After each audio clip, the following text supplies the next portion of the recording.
and tidy edited down video, but I have ways for you to make it faster. You can click that little gear on the YouTube settings right there on the video and adjust the playback speed, make me sound like a chipmunk, and it'll go a lot faster. You can also look and see if there's timestamps for this project in the description, and if you're on a desktop, you can hover over the time bar at the bottom of the screen and see if it's chunked up into chapters, and then that way you can go directly to the step you're looking for. And lastly, you can also tap on the screen on the right hand side of the video picture or on the left hand side to make the video jump ahead, forward or backward if you're on a mobile device. And you can adjust that amount in your settings so you can have complete control over how much it jumps. So if you are on a desktop, you can use the fast forward or the rewind, and that will make it go faster as well. You can also enable subtitles, and the little CC on the screen will enable closed captioning. That way, if I am a little bit harder to understand with that double playback speed, the subtitles might help you out. All right, well, I know that it's not a nice little edited video, but if you sew with me, we'll get there together and it'll be lots of fun. And now for the live stream. Happy sewing!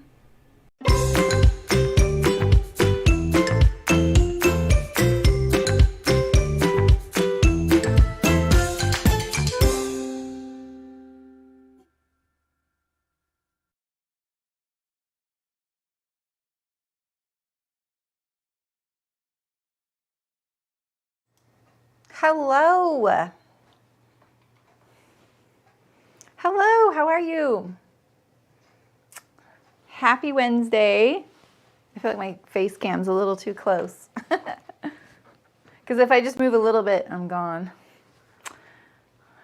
Hey, Lynn. Yeah, I've gotten a lot of use out of this blouse. I mean, when I first bought it, I was like, it didn't really look that great on me because I think it was a little too big or something. I don't know, but now it fits me really good. Hey, Hannah. Hey, Ann. Hey, Lisa. Yeah, it's a really useful top. And I think my original cover for the stream had a sleeve and a Peter Pan collar. And I think that would be really cute. It also had a seam right here. But I have to admit, like, having it being sleeveless is really useful for me. Because I can wear it underneath things. I can wear it under even a button-down shirt, open or something, and then the sleeve doesn't get hung up on things. I can wear it under sweaters, and it's just much more useful. And I know I would still make that. So I think I'm going to just copy the blouse, right? Why not? It's over 20 years old, I think. It's got to be like 20 years old. I don't know. And it's not as white as it used to be. The quirk about this blouse, I mean, the thing is, it's still in like perfect condition, minus like wear, you know? The buttonholes, the buttons, I've never lost a button on this thing. There's not stray threads to speak of, really. But there is this one quirk about it. This one's been ironed, so it's not going to show up. It's been ironed, so it's not going to show up that much, but maybe you can see a little bit. There's this one pleat right here.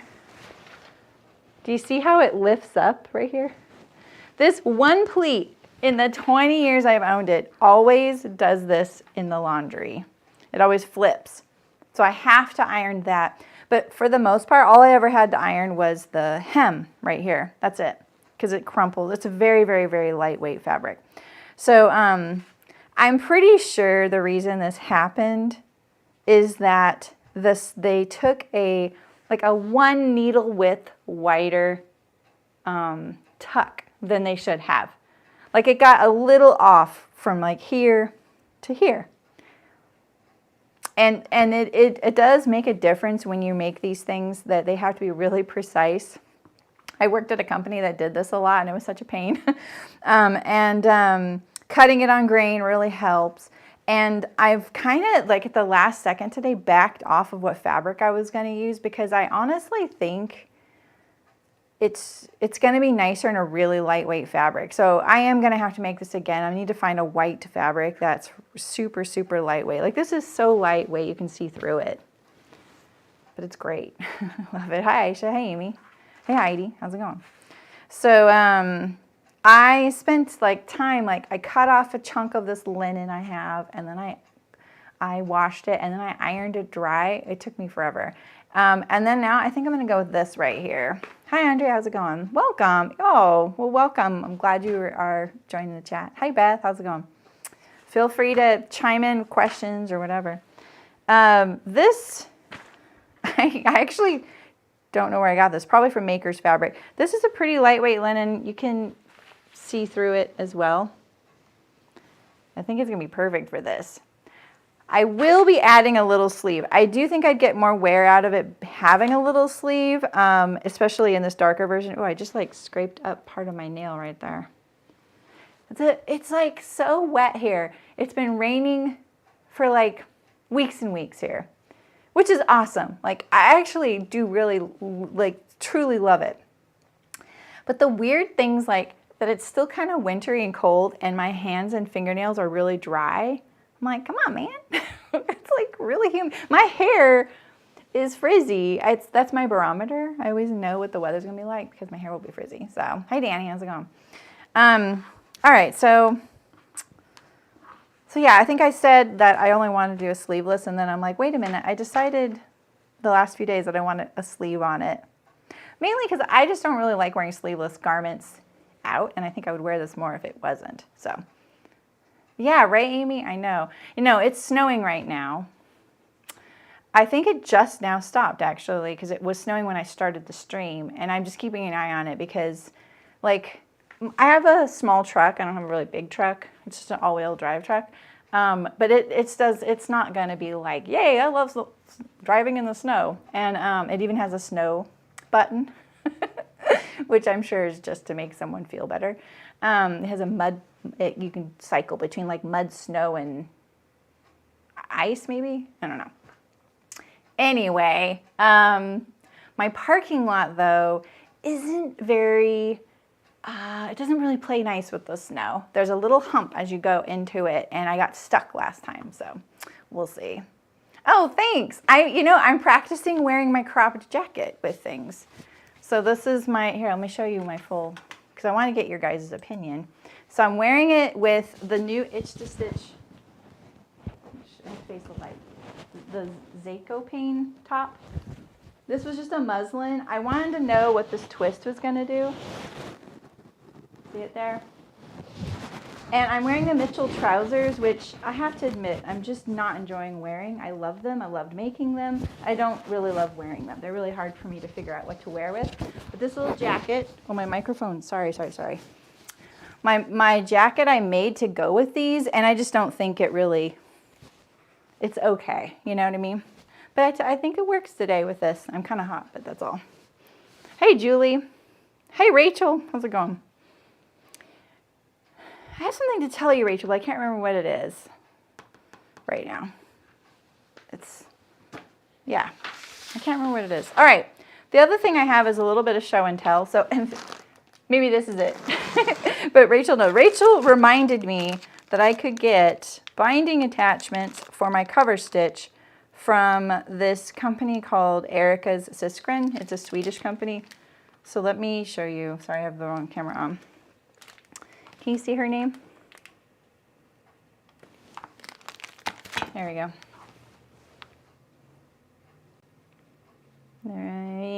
Where's the sweet spot? So they specialize in binding attachments and binding, and so do I, but only in using them. So I went on there, and previously when I had shopped their site, I just couldn't determine if it was going to be compatible with my particular cover stitch. I think honestly you can make these work with any machine as long as you're willing to deal with the setting it, getting it to be on your machine in front of it. This is going to be the hard part. So I probably should have gotten the plate that you can mount this to now that I am thinking this through. And yeah, Rachel, I ordered it on March 16th and I got it yesterday from Sweden to California. Isn't that crazy? I'm not even sure. That's crazy, right? Hi, Mary. Yeah, Amy, the ties, yeah. You know what I would do? I would actually just put a snap in them and snap them to one another in the back. That's what I would do. Make it long enough so you can make sure it will snap. And it probably would on you. But anyway, because it was coming from Sweden, I was like, you know, I'm going to be spending $30 on shipping either way. So I'm going to get one more of this. Is like they're like $30.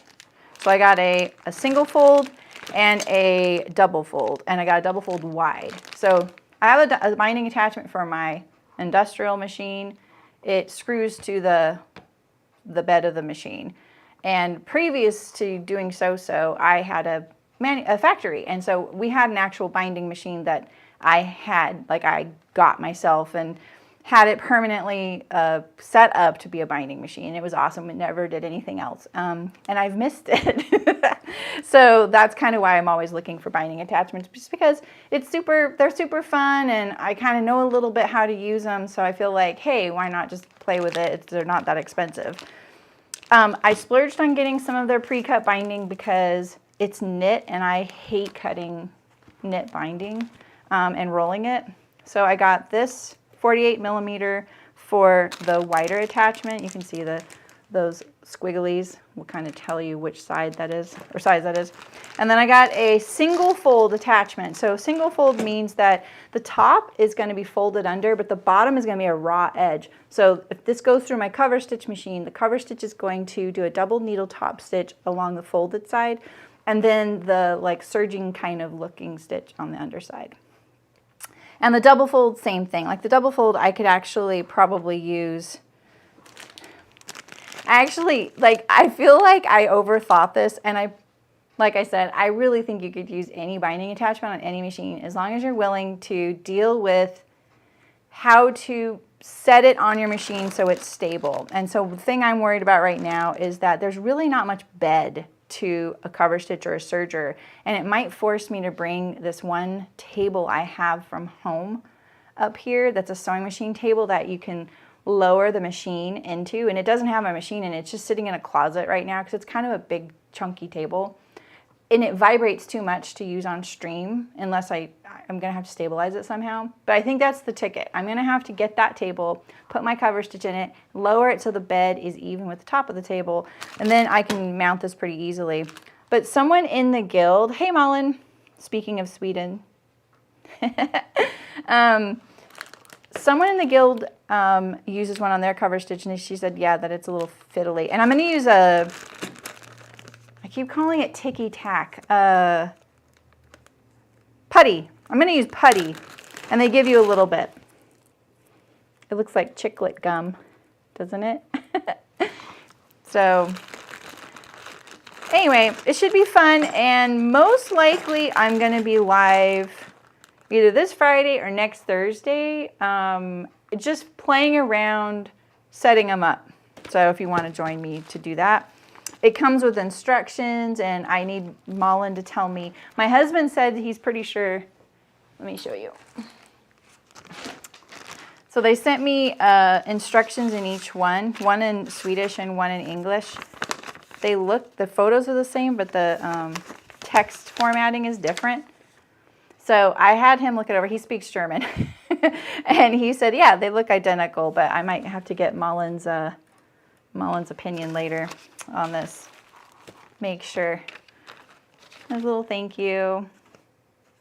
So yeah, $95 US for all of this. 2 binding attachments, 5 rolls of binding. Just to give you an idea. The site is in kroner, Swedish kroner, so you just need to do the conversion if you're kind of wanting to.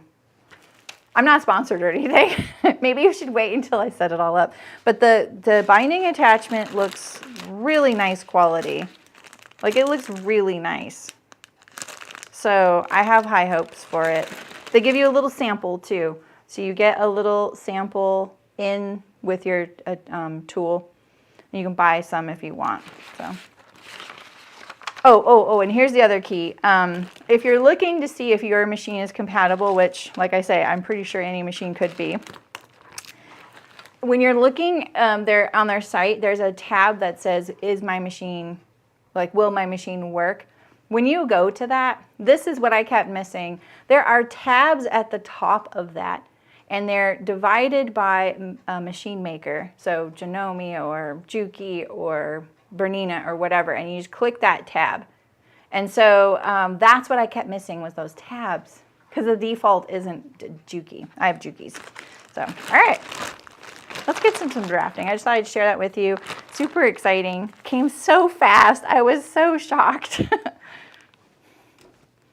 All right, I'm just gonna set up my ironing board over here, out of the way.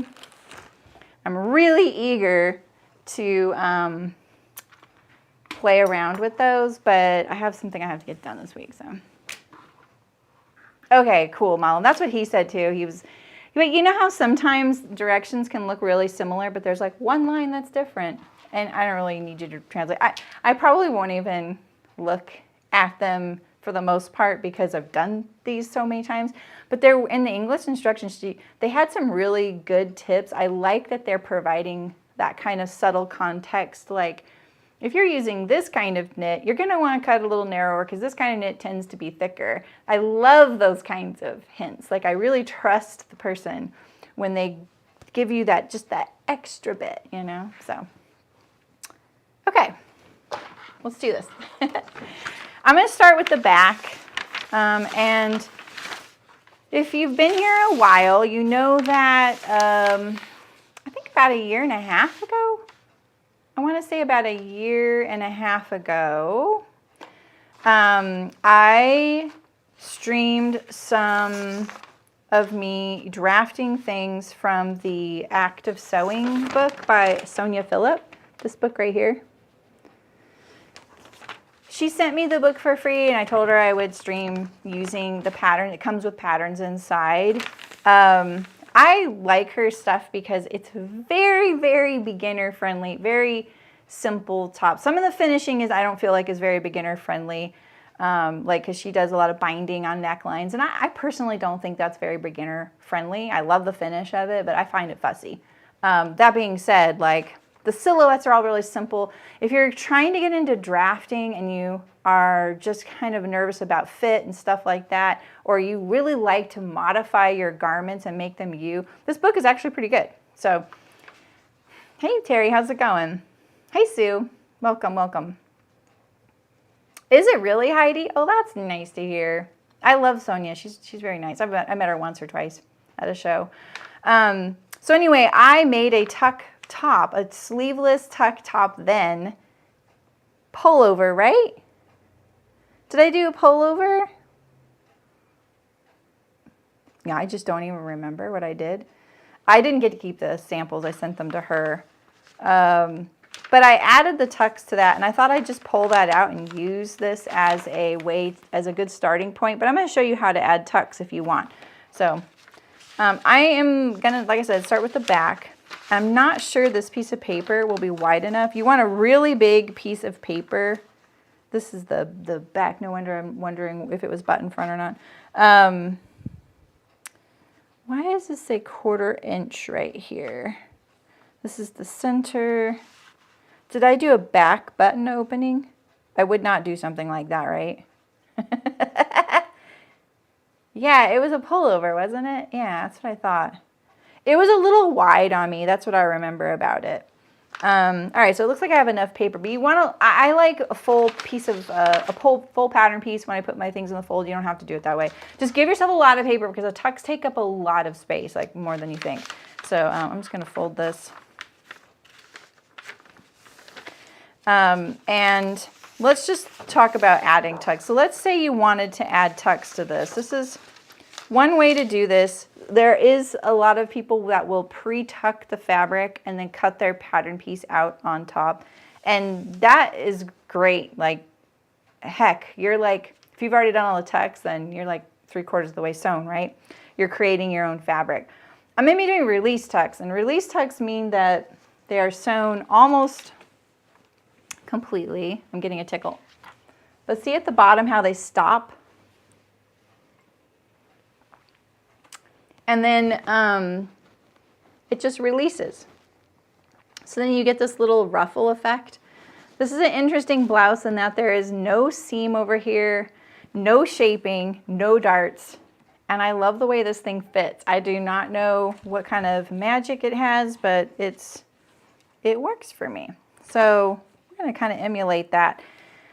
I think a little bit can go a long way, in other words. So if you want to kind of continue this sort of peplum look, you're going to need a seam here. And I personally thought that was a little bit more advanced drafting wise, because there isn't a seam vertically here. So you would be insetting a ruffle. So just heads up. Okay. So if you wanted to take any old top, right, that's nice and smooth, and you wanted to add your tucks, one of the ways you could go about this, and this is how I did this one. You can go back to that stream. I'll probably link it below later so you can see how I drafted it. Is what I would do is I would mark on your pattern everywhere that you want a tuck, okay? I didn't think of this through how to teach this. So my tucks I want to be a scant 1/4 inch wide. I'm going to assume that these are about that, right? Yeah, so these are perfectly a 1/4 inch. And I'm just going to warn you, a machine did that. Me sewing this perfectly like this, we'll see, right? So just give yourself some grace on that, and just know that even if they're a tiny bit wiggly, when you're wearing it and moving around and it's being washed, and if it's something in like a linen-y fabric that's a little bit like crumpled anyway, it's just going to be awesome no matter what. All right, so if you want your tucks to be about that, the thing you need to think about is the space between. So if I peel away this tuck, if you want these to line up perfectly, one tuck next to the next tuck, then you want that space between to be minimum that amount that your tuck is going to press that direction, right? So I'm trying to think of a good way to explain this. So when you look at these, right, see how this tuck here, that space between, I'm trying to see what the camera looks like. This space between right here is the same width as this tuck. You can see the stitch line of the next tuck here, right? Now, what if you wanted more spacing between, like, let's, you know, like there's, well, that's not a good example, but you see how the back just has a 1/4 inch with no tucks? Because you need something to kind of anchor it. And you don't really want to put these seams right on top of each other, so you need to think about that, because these tucks go one direction from the center back and the other direction going the other way.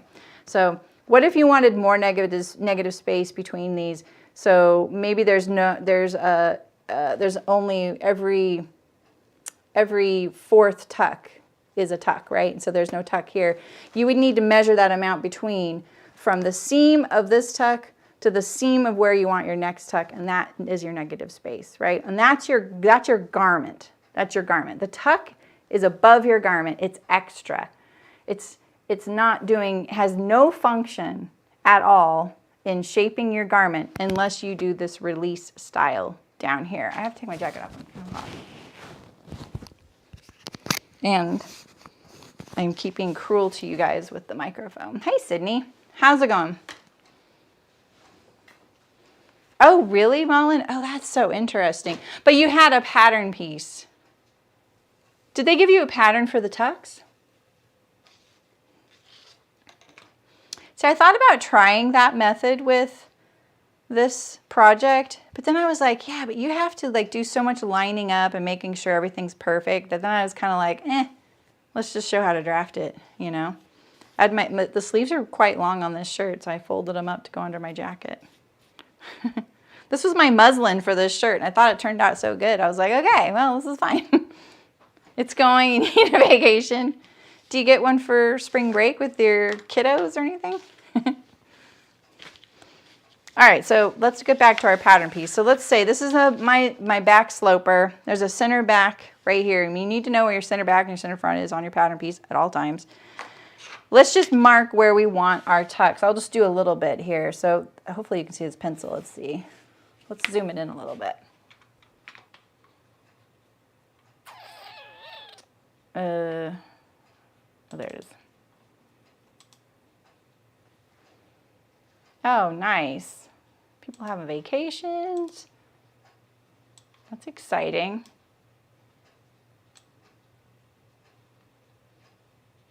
Oh, they told you. Oh, okay. That's good, Sydney. Yeah, take the few days. Let's zoom in a little bit.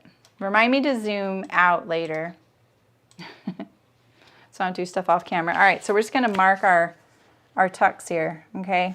Go all the way down, because you need to know where your tuck begins and ends at the very bottom, right? Or at least do this, you know, mark it at the top and the bottom. Be precise. All right. So then when you go to measure or mark them on your pattern piece, you can do this. We can trace our first section, right here to right here. Mark the top and bottom. Sorry. So we trace right here to this first line. I can't see it so far away now. To this first line right here, right? Trace to this first line.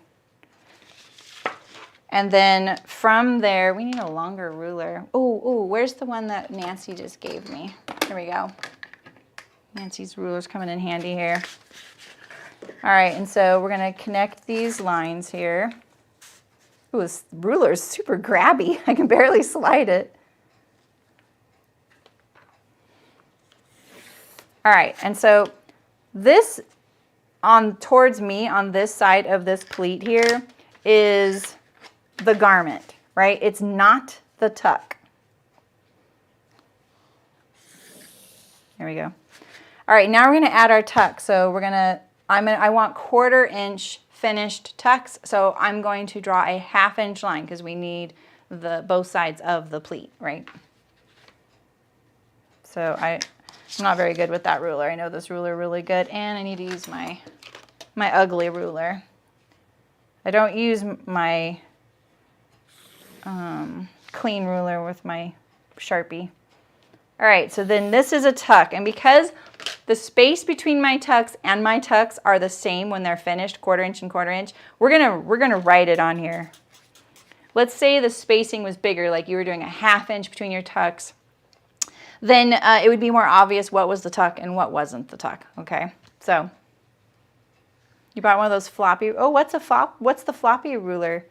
You're going into Scotland, aw, that's nice too. All right, and then now we're back with our garment, right? So we did this one here. We'll put a check mark. We'll put a check mark on this first tuck that we did. Now we're gonna line up that line. And this is when you need to kind of make sure you're trying to stay in line with this first one here. And it will get a little dicey because you don't have the shaping of the tuck when it's folded and cut and sewn, right? So we're gonna put our first line on that tuck. And same thing, you're gonna draw that little 1/4 inch. That's your space between, right there. And you just go through and do this, right? So this right here is garment.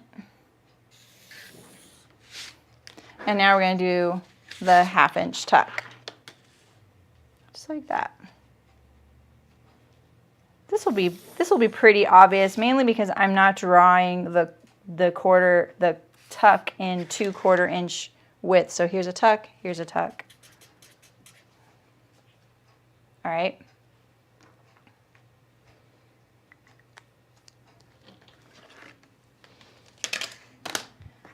So that's basically how you're going to do your tucks. And then you need to decide, like, all right, when you're drawing your tucks on your garment, how far do you want them to go? So, you know, you can go, I think, you know, I don't really want them to go past this little area right about here, right?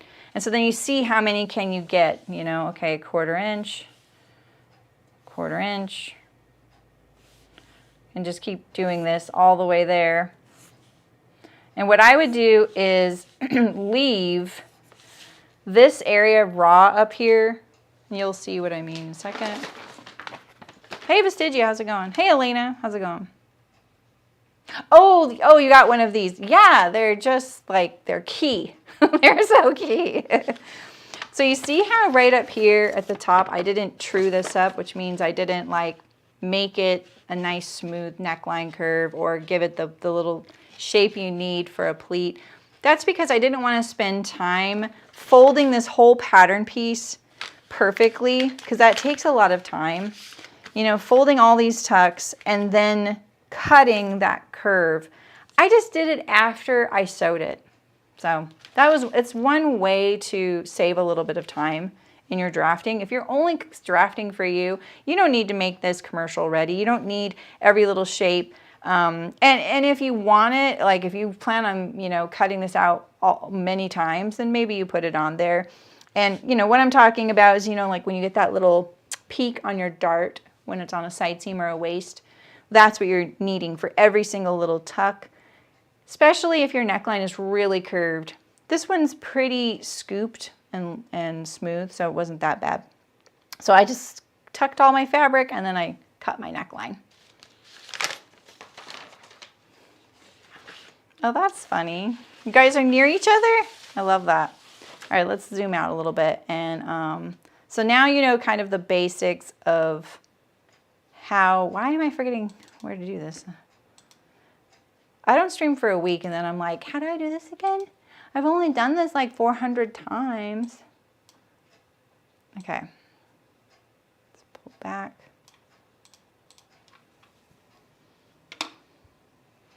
All right, so that, if you have any questions, just let me know. I know I gave you kind of a rough little thing there, but we're going to trace off the tucks that I did on this garment. And so here's another thing I need to do. Here's my center line, right?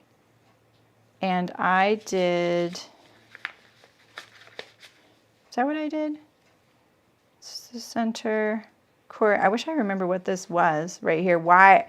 I know I wanted a 1/4 inch between my tuck spaces, but did I actually follow this tuck line then? Because this is actually seam allowance right here. I know what I want. What did I do here? That's how I figured out. I think like going about there will work for this. So let's see how many, if we use this center line. This is much bigger in between. Maybe I want a little bit closer. So let's line it up. I'm just using this for the tucks.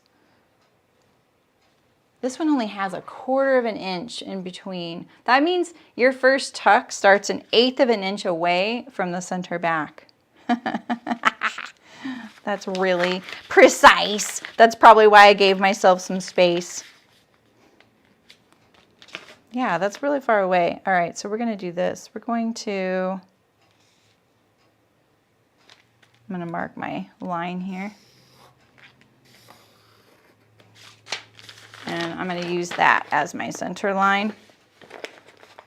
Because I need to figure out where on my sloper this is all going to line up. So I know when to start tracing off the rest of my bodice.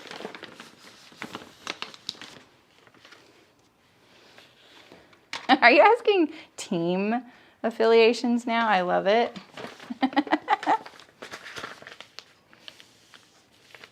Amy, I knew it was Amy that was asking.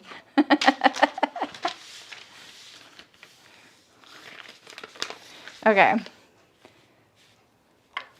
So let's I'm gonna make this really obvious for you guys here. So this is a tuck, tuck, tuck, tuck. My tucks look a little bigger over here.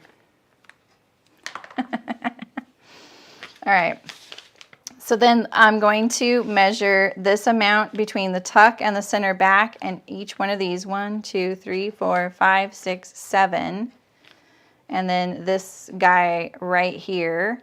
So that's almost 2 inches right there, and so that means that all of this right here is going to take up about 2 inches of my center back right here.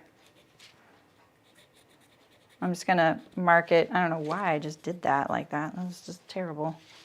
I don't know why I'm marking my slope rib either. So this, all of this right here fits right here at the center back. So once I trace off all of this onto here, I can then continue tracing the rest of my garment on the other side of that, because I'm not going to use this pattern for this pattern. And honestly, I think what I might do is just cut this off and glue it on here because I don't want this pattern again. Let's just do that. That makes it a little even easier.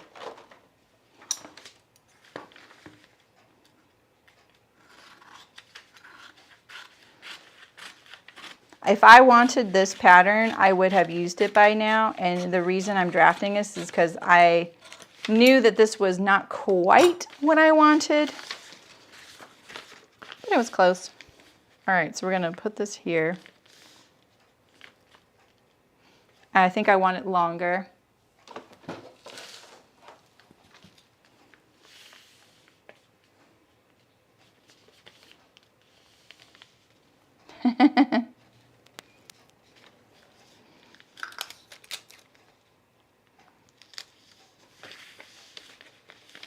I'm more concerned with precision.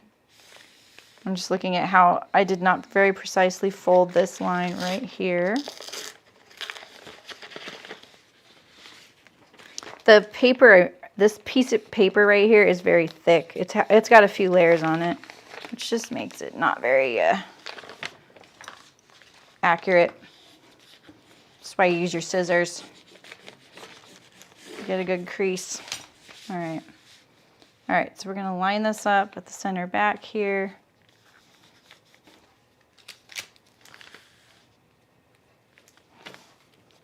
And these little red are my notches. This feels so cheaty and I love it. Drafting tucks takes a long time. Yeah, so yeah, it's a very time-consuming thing to do. All right, so tuck, tuck, tuck, tuck, tuck, tuck, tuck, tuck. And so we're gonna line this line up with there. And we need to figure out where it's at down here.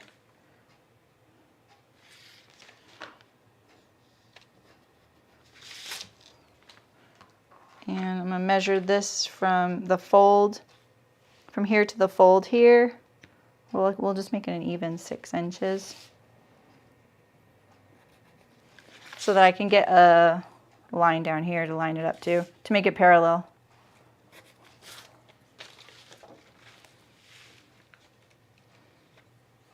Like that, put that mark there. Let's mark here.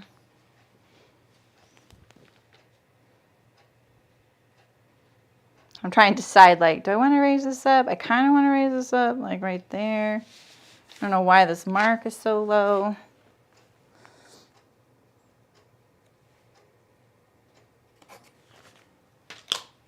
Andrea's telling me something above. Don't use that pattern as you weren't happy with the spacing between. I was happy with the spacing. I didn't like the garment. It was like a little boxy and short, but I liked the tucks I did. Those were fine, but thank you. And I changed the spacing at the center back because that looked a little funky on there. All right, so now we have the rest of my block here. We're gonna trace this off. I'll use my Sharpie if I can find it. I just got a brand new Sharpie. A scant 1/4 inch. So it's like slightly narrower than a 1/4 inch to allow for the fold, taking up a tiny bit of fabric.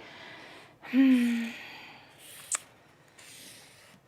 know, I think I probably will because, well, I ended up opting for the thinner fabric because of that. And, oh, don't apologize. No, I really like it because you guys have saved me so many times from things. Don't worry about it. Let me draw this here. Oops, jeez. And I do kind of go on the inside of my notch when I'm sewing tucks because they take up so much space. Not only does the thickness of the tuck take up a little bit of space, but when you push it to the side, it also pulls the fabric that you're pushing it over onto kind of under, and it shortens that distance between them, you know? All right, so here we have our beginnings here. So I'm going to transfer all these tuck markings down here. And I'm just going to remark these so that I know that they're precise. And we're going to use a Sharpie, red to denote. All right, so that was a tuck. Why are these so far off? Because I changed my distance there, didn't I?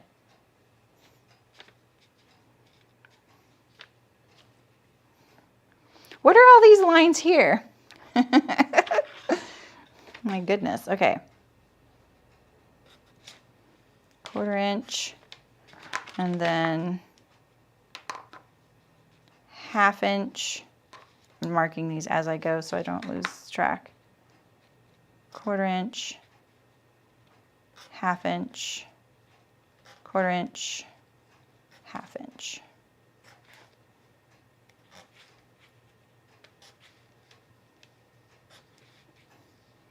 Don't use a Sharpie either. Use a really sharp hard lead pencil when you do stuff like this. Like this is, I'm gonna definitely be doing a little finessing when I sew, I know it. 1, 2, 3, 4, 5, 6, 7, 8. 1, 2, 3. Let me mark all my notches so I don't stop counting. Like 1, 2, 3, 4, 5, 6, 7, 8. Look, it ended up perfectly on my line. Love it. Okay.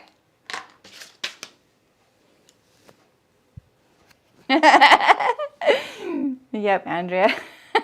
Yep, exactly. On platforms like Twitch, you can do voice to text notification. If the streamer enables it, they will let people, it's not their voice, but they will do the text that says something out loud and the streamer hears it. It's pretty funny. I will use scissors and just nip in. Just clip, clip, clip, clip. I feel like it's the most accurate way to do it, Amy, and I can do both layers at the same time, and I don't have to worry about the thickness of whatever marking utensil I'm using. So I'm just going to use little notches, clip, clip, clip, clip, when I cut into it. All right, so now we've got our tucks on our back. Let's decide on the styling that I want, right? So we have this one to go by. All right, now this is one little thing if you're interested in drafting or comparing anything. Doesn't matter if you're doing your tuck blouse. This is something that I'm always trying to remind people. I'm going to turn this inside out, but we're really looking at the back here. So I'm just turning this inside out so I can see the seam here, right? This is the seam, Oh my gosh, we're going to see. Raw edge, right? And the shoulder. What we want right here when we're trying to compare things is we want our center and our shoulder for the front or the back. Doesn't matter what you're working on. So we have our center is the middle of these tucks right here, and I'm going to put the middle of this shirt, I'm going to line it up on the center of my paper here. All right. Now the other thing I'm going to do, well actually let's move it over here. Let's do this. We're going to compare on our sloper. All right, so for the sloper, I talk about 0 points when it comes to drafting, and this is a really good example of finding like how do you compare something, because sometimes people will say, well, I held it up to the other matching the necklines, right? But the neckline is a movable styling space, right? The things that do not move on your body is your shoulder and your center. So if you want to compare one pattern to another pattern, you need to stack them with those two lines, one on top of the other, right? So we're going to put the center of this shirt, and I'll roll it up so we can see the center. It's right here, right? We'll put that right here on the back here. All right, got that on there. And then our shoulder right here needs to come up. So we need to slide this whole thing up. I'm just going to line up so I can see it right here. I can see the line through the fabric. It's so thin. All right. So your shoulder line may not be the same angle. So if your shoulder line isn't the same angle, like say it's taller on the garment out here at the shoulder edge, you know, like it's going like this, right? Line up the shoulder at the neck, whatever is closest to the neck, put that on your shoulder line. We're gonna slide this down and get on the seam line. So we're right on the seam line of my pattern here and this blouse, right? And when I'm doing this and I'm really being serious, I'm really careful about this. You know, I sit there and I weight it 1,000 different times. Or say you're comparing two garments. Say you're like, you know, I really love this top and I really love this top. What do I love about them? Or whatever you want to compare, pin them together and be really meticulous. Get your 2 points here, your center and your shoulder lined up, and then start pinning your garment to it. And then do your comparisons, because you'll be able to see what it is you like or don't like. So now I got this on here compared to my sloper, right?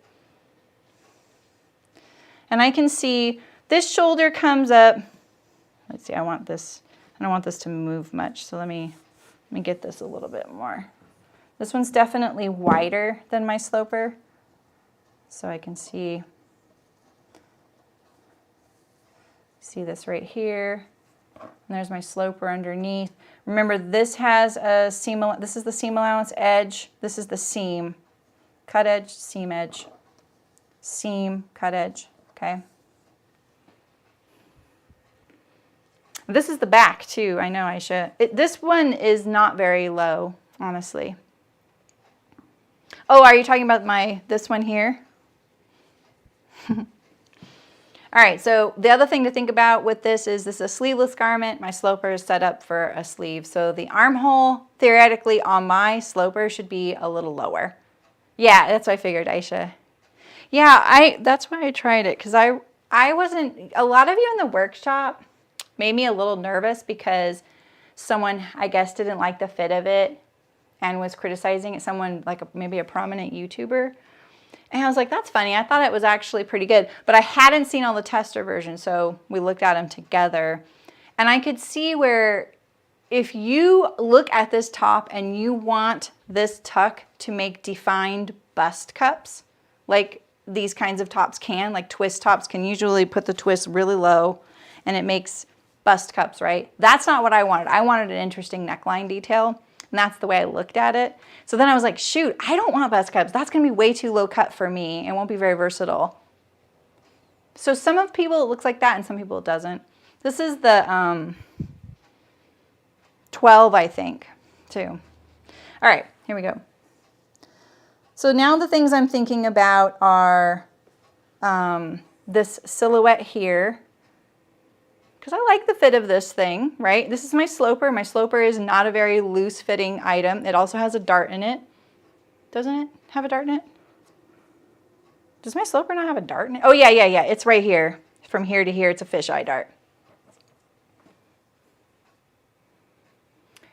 You wanted a more prominent one. Yeah, exactly, Elena.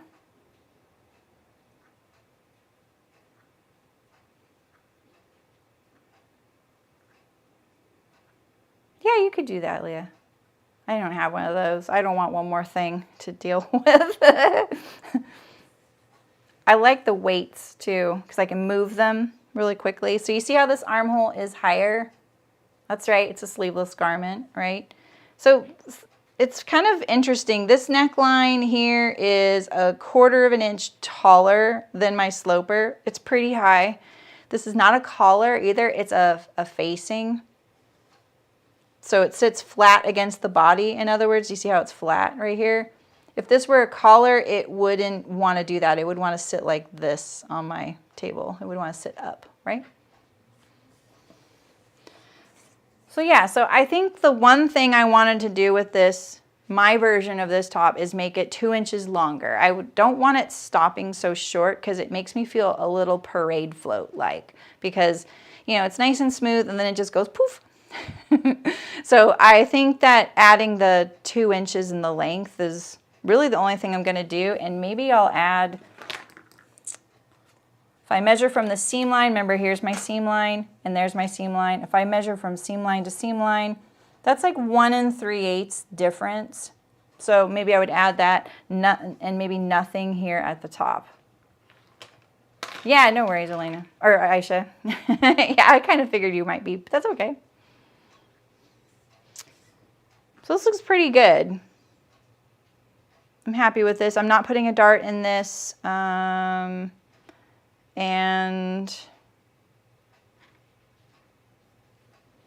yeah, I think the only thing I'm going to do is I'm going to keep this armhole. I'm going to keep my shoulder slope.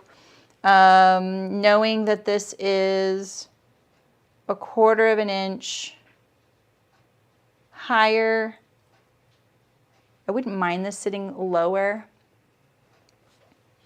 Does the slope of the shoulder seam look good to me?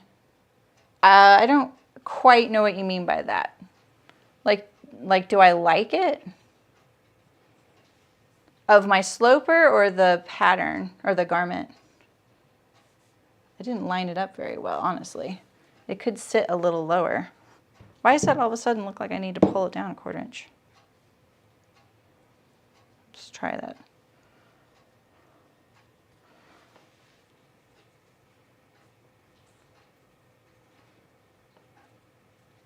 I think that's more on the seam. That's the seam right there. I've got it a little better. You could change the shoulder slope if you want.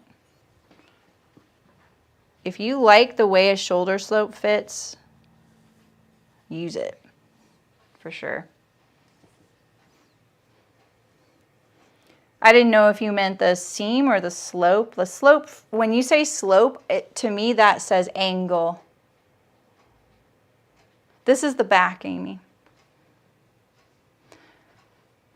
I am going to do a button placket though. Does that change what you do to the front? Yeah. I'm actually kind of shocked that these slopes are the same as one another. That rarely happens, just so you know. So when you go to compare and you're like, oh my gosh, this garment I really love, the shoulder's much straighter or flatter, and this other one is much more angled. Well, if you like the way this one sits on you better, there's just something about that armhole, the way it hangs on you, use that flatter one.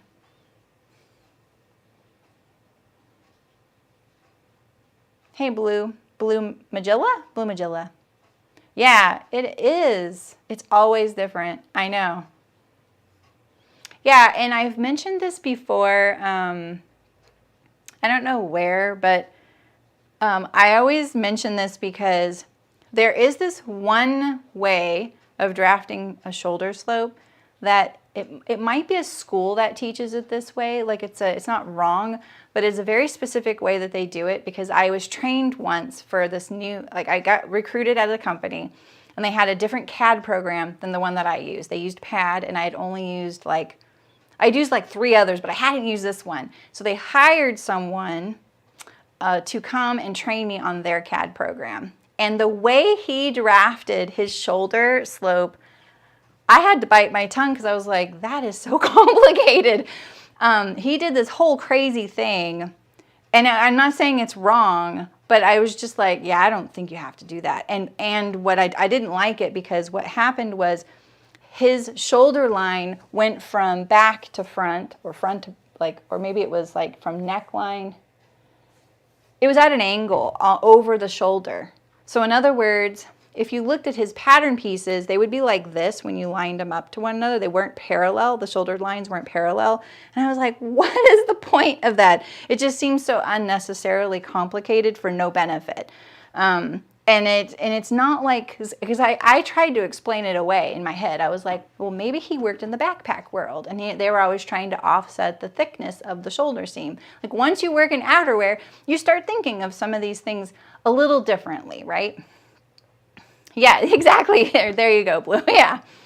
Yeah, and so I was kind of like, well, that doesn't make sense, because if anything, what you want is you want the seam to not be on the shoulder at all. You wouldn't want it to come from back to front and go over the shoulder. You would want it to be just like in front, right? Not in a place where a backpack strap would set on it. And then, because there's not just the abrasion you have to think about with the backpack strap. you have to also think about the garment wear and tear right there. Like, so the seam could fail, you know. So I don't know. He was a really, really interesting person to sit for hours and hours for 2 days straight. And so I just wanted to get through it. I'll just put it that way. So, and I've come across patterns like that where I've worked with people who've hired freelancers and then seen some of their patterns, and it's like, oh, how come this doesn't match up with the other things in our line? And they're like, oh, so-and-so drafted that. And it's like, oh, okay. And I see that. And so when you lay on the pattern, like if you laid the pattern piece right on top of the other one, they weren't parallel like this. One, like this shoulder would be lower and this shoulder would be higher. And it was like, what the heck? You know, so it was very, very weird. So anyway, all that to tell you, like Blue Magilla said, anytime you compare things, you're most likely not going to see the same shoulder slope. Go by where it lines up at the neck and then pick the one you like. And if you don't know, just pick either one and it's okay, and just be consistent. So if you pick the shoulder slope of one shirt on the front, pick the same for the back shirt on that same garment. Don't pick the other one because you'll get that weird thing that guy did. So anyway. All right, so my notes, I'm gonna make this 2 inches longer. I'm gonna swing it out 1 3/8 at the hip down here. And I'm going to, this neckline looks way more in the right spot right now, makes more sense. Let's just mark where this band hits about right here and hits right here. I sort of want to lower this, but I don't know. Oh, and then the tucks end. Do I want them to go lower and then end still this depth? Like, do I want these tucks to come all the way down? Or do I want this extra 2 inches to be all this release? I think I want to keep this long. You know what I mean? Like, do I want this ruffle to be, it's not ruffle. Do I want this to be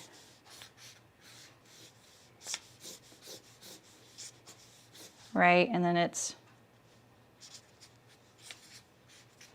like that. But if I want this 2 inches longer, do I want these tucks to stop up here or 2 inches lower? So I have the same ruffle length. I think I want the ruffle to stay the same length. Okay. Lengthen the loose fabric, not the tucks. I'll just cut through and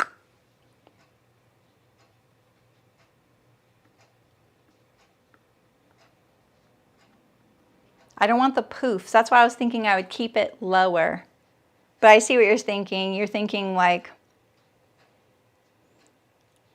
nah, I think I'm going to keep this distance the same. Because when I lower this, it's going to actually put it right here. Oh, this could be kind of a big change, huh? What fit issues usually when shoulder angle isn't right for the body? The neck will not fit very well. If the shoulder's too low out here, what happens is your neck will sit like up and it'll do funky things. And if the shoulder is too high out here, you'll have extra fabric. So like for grain line patterns for me, the neckline, I have to change the shoulder slope on that one so that the neckline doesn't do that. Like it definitely does some weird things. The opposite would, for me, but not everybody, is the Cameron button up by Helen's Closet. That shoulder is so flat that without the shearling in there, I had a lot of extra. Yeah, I think you're right, Mullen. That's why I'm kind of now second guessing that.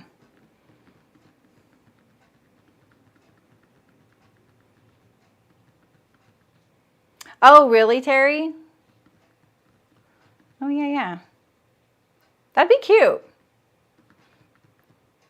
You mean like this kind, right? You're talking about the Zacopane. Zacopane? Zacopane. All right. Well, Mullen, I could, if I don't like the shoulder, the ruffle being too short, I could unstitch all the tucks. That's my backup plan. I'm always giving myself backup plans. All right, let's just do it.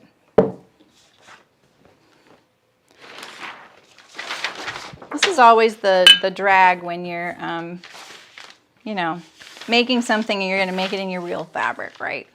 All right, so we're going to,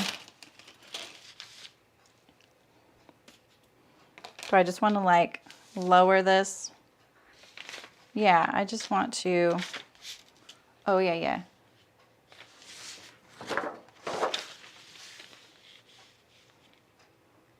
So if I wanted this 2 inches, this was right, where was this? This was like the same, right?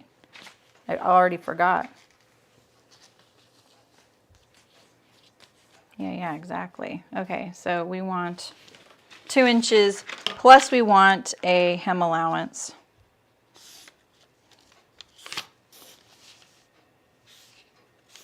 We're gonna do a 3/4 inch hem allowance. And then we're gonna swing this out a little bit here. You need your right angles at your junctures here. And we're gonna blend it to this armhole. I could just use the pattern piece to blend it like this, right? I could use my hip curve. That's what I was thinking, Sue, exactly. Maybe I should just unpick the tucks if I don't like it. then adding them back later. Well, what I'm thinking, Andrea, is that, here, I have to look at this on this side of the table. Sorry, like this. This is how I have to look at this. This is what I want.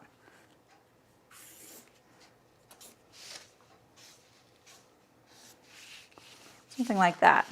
All right, so what I am thinking is that the difference would be, is see how this one right here, the tucks end and create this little like flounce for this amount of distance, right? So if I want to lengthen this top 2 inches, right? We're just talking about 2 inches. Do I want these tucks to stay right here? Like they end right there, and then this little ruffle is 2 inches longer, right? So now it's down here. So then this depth got 2 inches longer. Or do I want to maintain this depth? And then what I would do is, you know, lengthen it up here, right? So then it's 2 inches longer, but this ruffle stayed the same. That's what I'm thinking. That's what I'm wondering about. Do I want to maintain this depth of ruffle?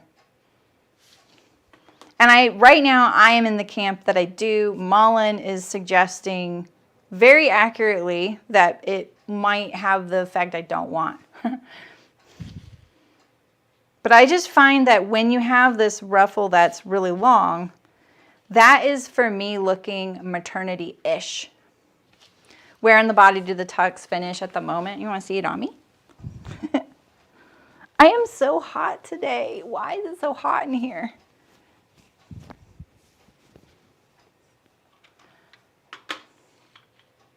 Doesn't really fit over this top. Oh, let me unzoom a little bit. My fabric is not, hello Misty, how's it going? My fabric is not as fluid. Look at how red I am right now. Well, don't look actually.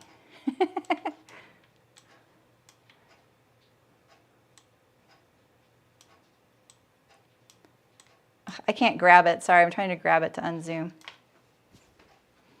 See?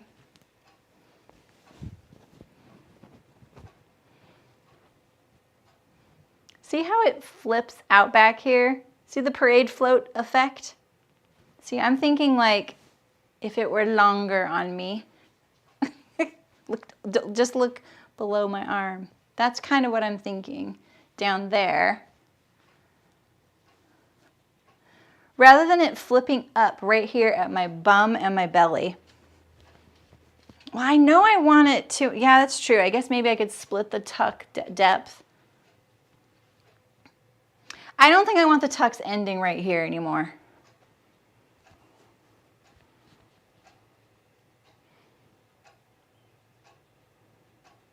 Way up here? No. No, I definitely don't want that peplum look. What if I just lengthened the back?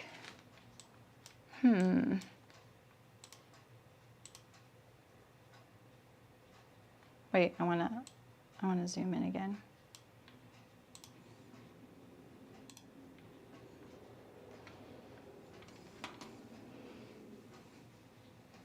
I bring the longer the tucks. Is my in there? Yeah.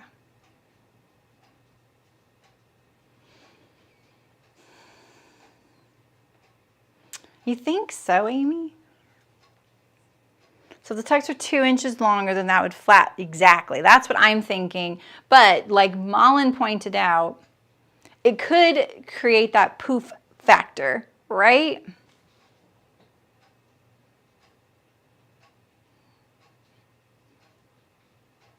This is why I switched fabrics too, because I think that this blue, this is so much closer as far as thinness to that other fabric. This is much tighter woven though.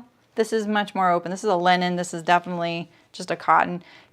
You know, honestly, I wonder if this is polyester. I doubt it. No, it's 100% cotton. I don't know why I just thought it was polyester. Because it doesn't wrinkle much. That's why I was thinking that.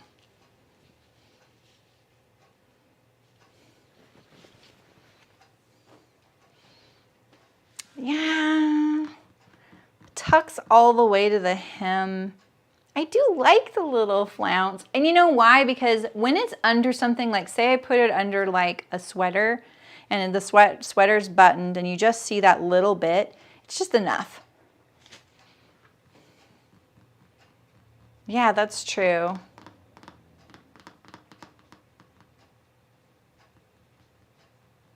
We're going to learn a lot on this.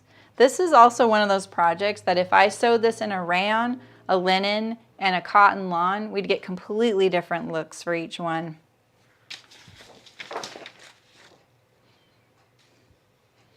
Oh, Amy, are you wondering how I'm going to mark the tucks because of their stopping in the middle? That's what it was. I think you and someone else were wondering. All right, how long is this flounce? I'm gonna stick with this length. And if it's too short, we can unpick the tucks.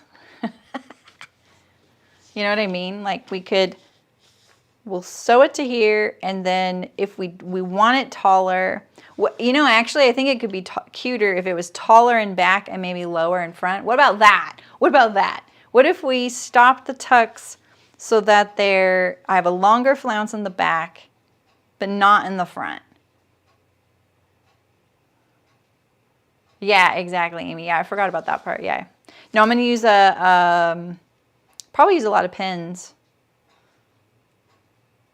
because I can't use my my drill. Do you think that's a good compromise? All right, so if we want these to end, about right here, about an inch below those, 1.25 inches right there. Or these could end where these would have naturally ended. Let's see, these would have ended up here. So more like right up here.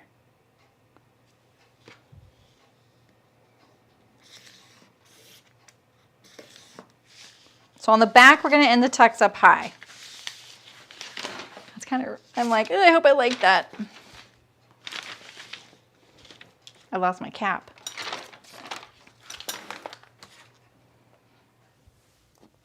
Here we go. Exactly, Malin. Business in the front, party in the back. I feel like that's a good compromise.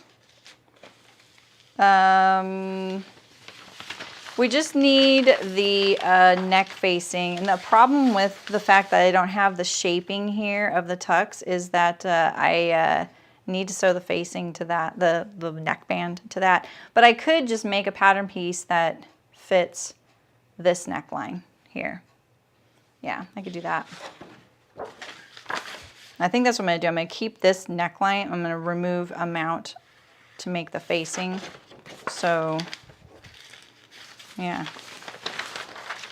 All right, so let's mark our tucks here. Our first one, yeah.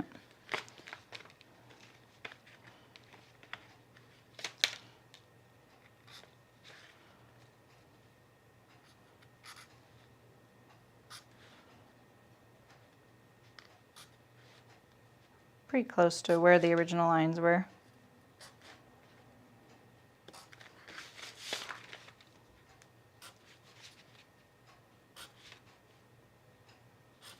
I just get off 1, 2, 3. Yep, I did. Oh, I wish I had white out. Nah, I like that little collar stand. I think it's nice and flat. Binding with the tucks would be kind of bulky, kind of hard to do. Right here.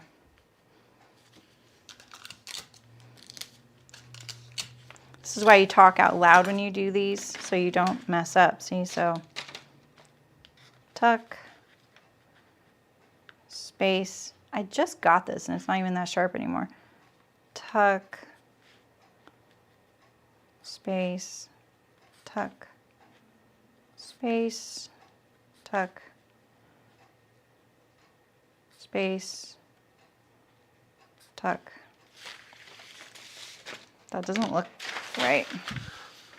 I'll probably have to make sure I got this right off camera too. 1, 2, 3, 4, 5, 6, 7, 8. 1, 2, 3, 4, 5, 6, 7.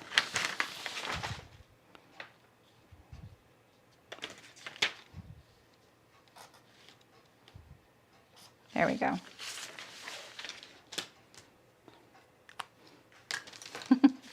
All right, we just need a neck facing,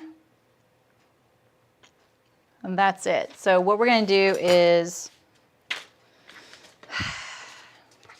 we're going to trim off some of our top hair. If we stuck with this, I bet this is like 1 1/8. It was like a standard for a long time. Oh, it's 7/8. 7/8. Let's measure it in a few places because even production sewers can be, you know, they have their moments. Yeah, 7/8 seems like a good amount. If we keep this nice and flat, which isn't very natural, we can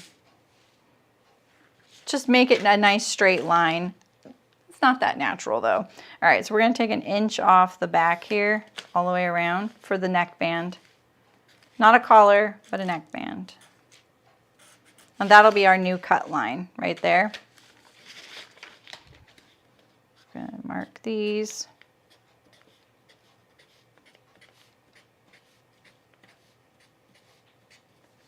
Okay, this piece is pretty much ready.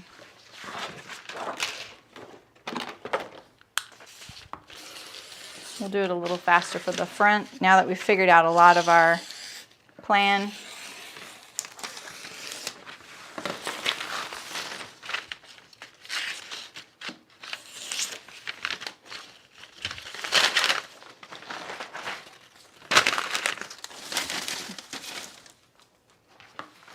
It's not snowing. Okay, we have our front down here.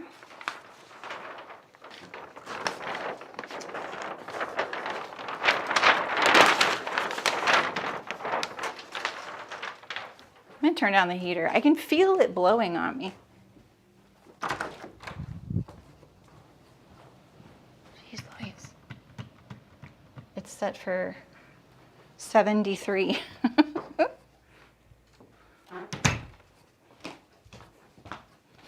The heater vent's like right there.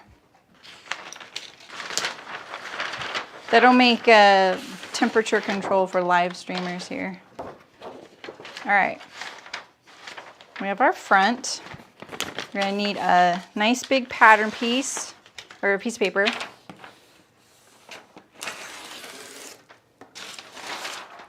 Save that for our sleeve, but I'm just gonna use my sloper sleeve. All right, and so, of course, this is the opposite front.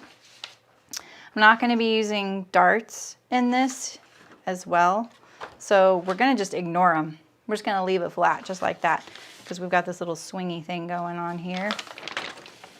We just need to put on our tucks. And so what we're gonna do first is we're gonna draft the center front button band. So like this one is just, you know, inch wide, very simple. The neckband comes across the top of it and it goes all the way through to the hem, right? So in other words, the button band doesn't go through the top of the neckband, it's the opposite, right? So we will trace this front off, leaving enough for a placket here. Here's my center front. And we also need room to turn back the button band, because the button band's going to straddle the center front line, right?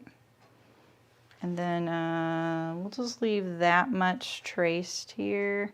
We added 2 3/4 to the bottom, right? I can't believe how many details there are in this top. I thought this was going to be a quick draft. Of course, right? All right, so let's fill in our button band, or our center front line here. I can't believe how tacky this ruler is. I can barely slide it.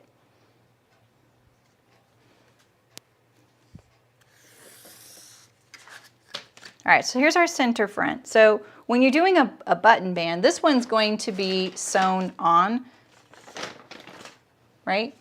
It's a separate, oh, is it? Oh, it's not. Oh yeah, let's do that. See, it's folded over and stitched down on the back. So you need to just add your extension. So because we want this to be 1 inch finished, we need to add a 1/2 inch extension from our center front, because the button band is centered over your center front. So in other words, the buttons go here, right? So this amount is also back here, right? So the button band's going to end on this side. It's going to get stitched down, right? That's how this works. And so now we just need the fabric that goes to here, the stitch line, plus a little to turn under. Hey Shem, how's it going? Has the stream started yet? So I'm going to give myself 1 1/4 for the button band.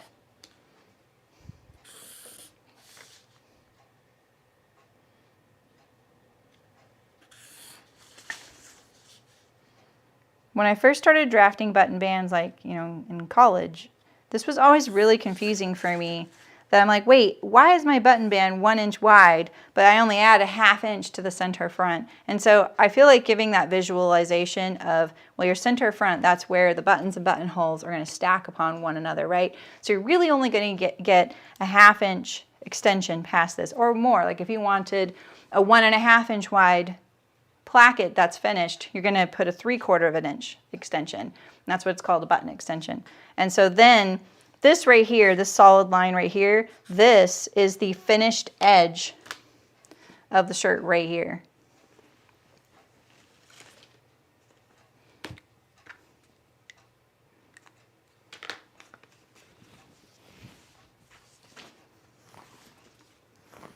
I don't like the sticky ruler so far. Not when I'm doing the drafting. I'm all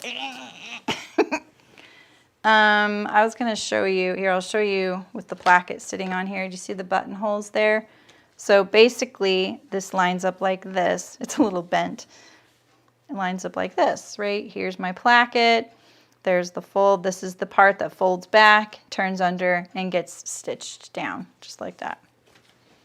And then when you want to get your neckline shape, you're going to fold your paper along that line there. Find your neck shape. If you had a really steep, like say a V-neck or something like that, although a button band on a V-neck is a whole other situation, you are going to have a more drastic shape here. It might be, yeah, it's by Creative Grids. One of my oldest viewers just sent me this because she doesn't like it when I'm using my see-throughs for rotary cutting. And it really, look at this. I can't move it. Where's this one?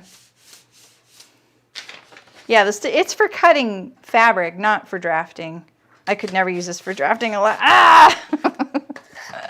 I've been just doing too long with these, you know. But it is nice to have a little bit longer ruler. It's for quilting, yeah, exactly. Hey, Lindsay, how's it going?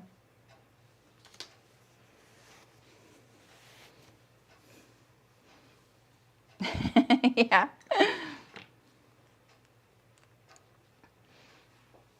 It is amazing on fabric for sure.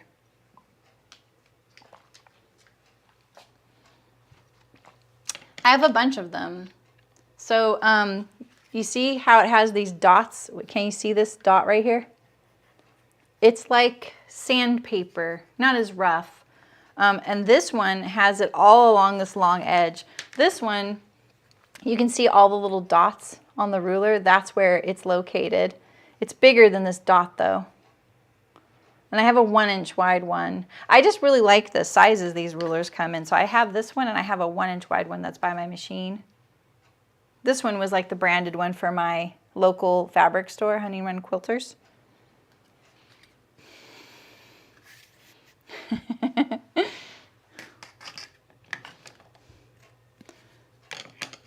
I just hang them on my wall.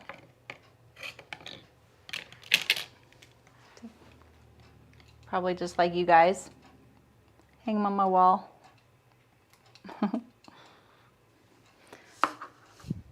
All right, where are we? We have our button placket here. What we need to mark is, in general, for sewing, you need this fold line right here, right?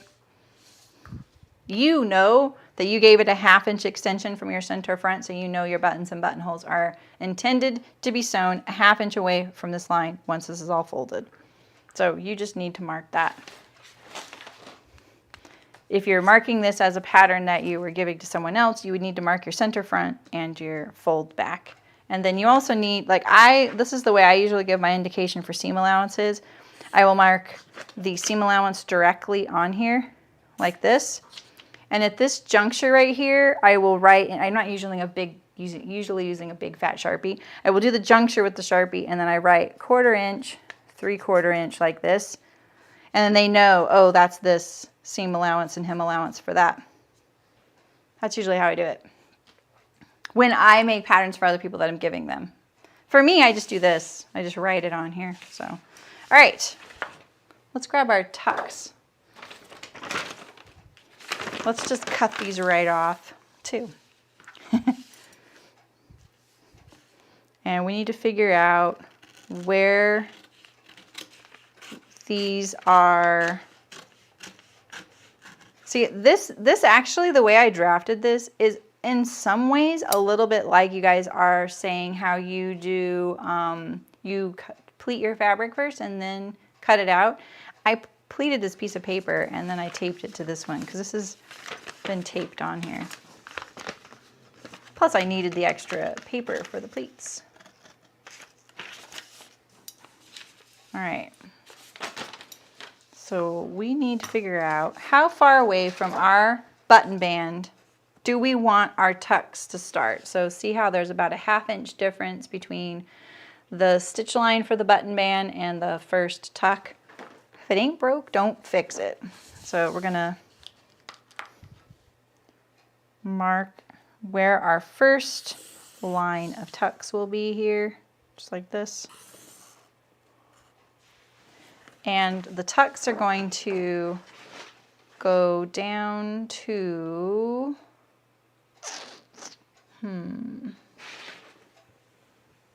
let's measure this depth here. So that's 4 inches plus hem allowance, so 4 3/4. Why is there just no space on my table? It's massive. Craft dungeon. Is that what you call your sewing space? I like it. This is where my tucks will end on the front. All right, and so this is where my tucks will begin. They're going to end here and begin here.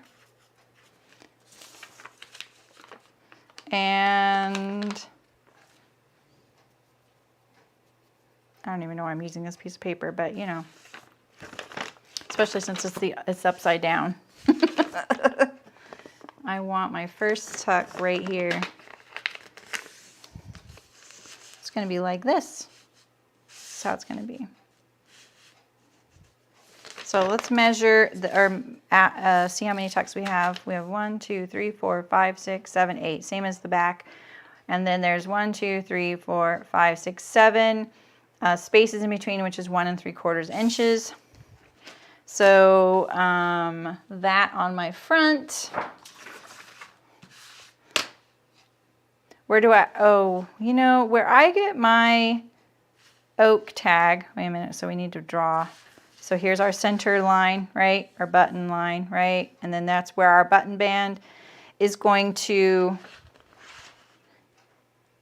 it's going to end, plus that's where the tucks begin, right there, okay. So the button band will end right here, plus we have a 1/2 inch space right there.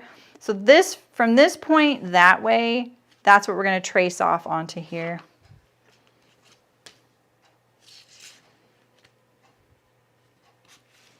The oak tag I get, wait, what? I get it from a pattern drafting place, or a place that does sewing supplies. Where'd you get that? My sloper is all in one piece. Yeah, of course. This is oak tag right here. Well, I just call it manila. You'll hear me call it manila. And my roll is, it's 44 inches wide. I don't recommend anything wider. It's too hard to deal with. And I usually get mine from a place called Komar, or I actually don't know what it's called anymore because they merged with 3A Thread and Supply. And I don't know which one it's called. I don't know if it's called Komar, and I don't know if it's called 3A Thread Supply. It's one of those two. That's where I usually buy it. It costs about the same to ship it as it does to buy it, but there's plenty of places you can buy it. And yeah, you will find it listed as either oak tag or manila pattern paper. If you're looking at the weights of it, gosh, I don't know what my weight is. Ask me another time, like if you're in the guild, ask me in the guild. What was that noise? What was that noise? Am I about to lose power or the stream? Something's trying to connect. Do you guys hear that? I don't know what that is. Anyway, ask me in the guild and I'll try and figure out what weight, because you don't want to skimp on oak tag. That's too lightweight. Otherwise, there's no point in having it, because they do sell a lighter weight stuff and then you can't trace around it very well and it doesn't last very long. Yes, something's trying to like connect to my computer, you know, like boop, boop, boop, boop. And I'm hoping it's not a camera. Yeah. Yeah, that's it. Exactly. I heard that nose. My face cam is for, oh, you're right. That's it. That's it. Thank you. I dragged my computer keyboard, well, I didn't drag it, but I moved my computer keyboard earlier and it caught on one of my cords. So we're just gonna, it caught on one of my cords and I was having one of those moments where I was like, you know what, I'm really sick of this having all these little things. Where's my mouse? And now my mouse is missing. What the heck?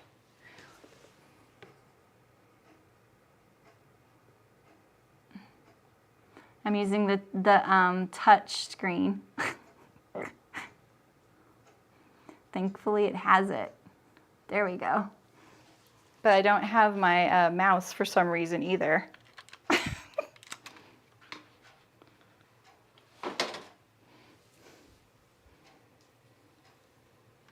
Yeah, sorry, Elena. I'm sorry.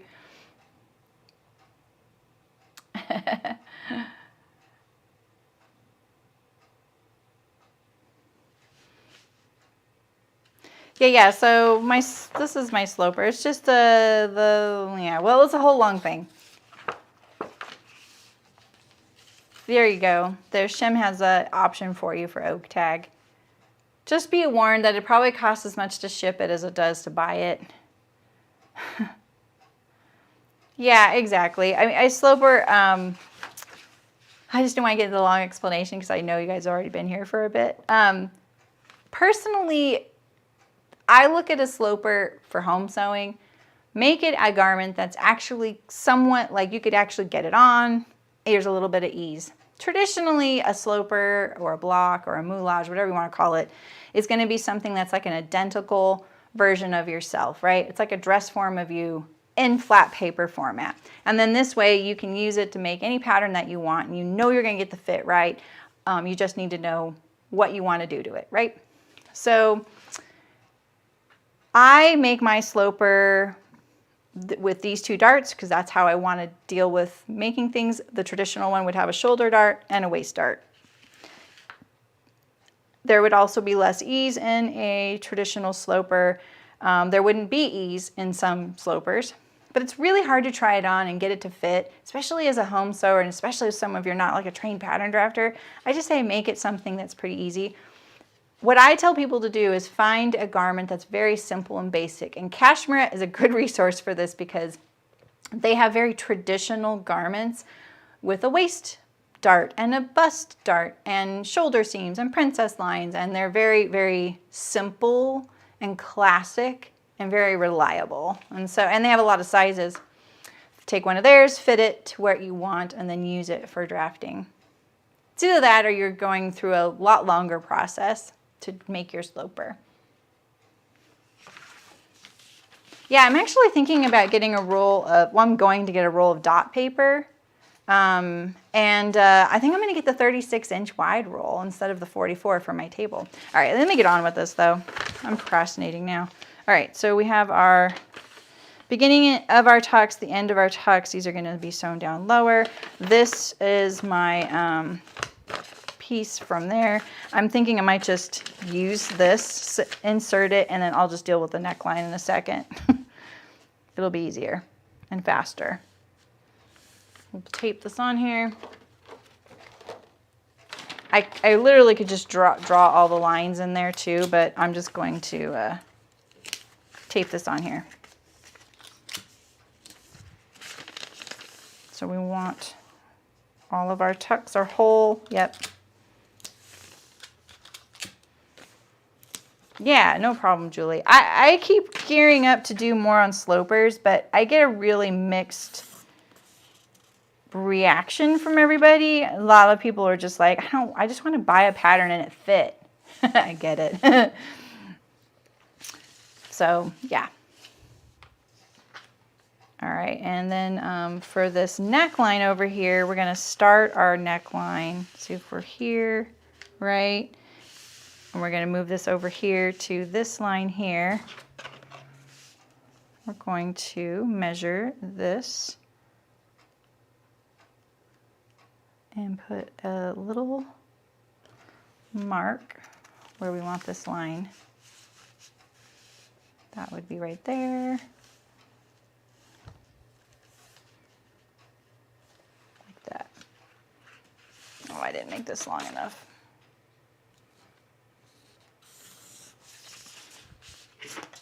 And then we're gonna mark our tucks are gonna, this was the end of our tucks. What is this? What is this line right here? Is that my original sloper? I did not need that line right there. That was my original sloper. Okay, yeah. Okay, never mind. Sorry. There, that's the easier way to do it. Just line it up there. We're going to trace this off. I don't have enough paper. Jays Louise.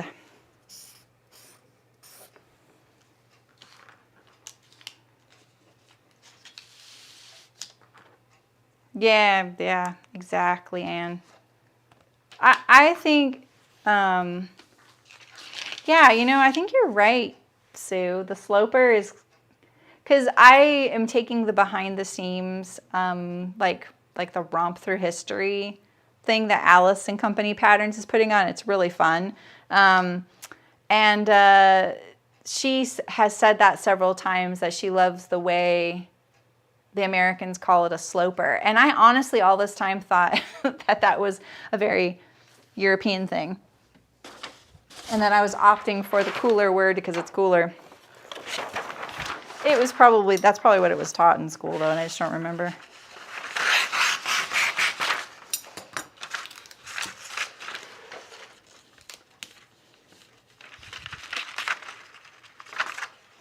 I'll be doing more and more drafting on my channel, like very regularly. It won't always be advanced things like this. If you're kind of interested in drafting, I did do a camisole earlier in the month, a knit camisole. I'm thinking about drafting this pair of pants that I saw in a clothes catalog, and there was just something about it. I was like, I like these, I want these. And I thought, I want the fabric too. I've been kind of giving myself like tasks to design fabric because it's just a good exercise for me. All right, I'm trying to decide now what I want to do with this right here, because if I close this armhole dart right here, like this. If I close it, it kicks it way up. So I think I'm just going to ignore it.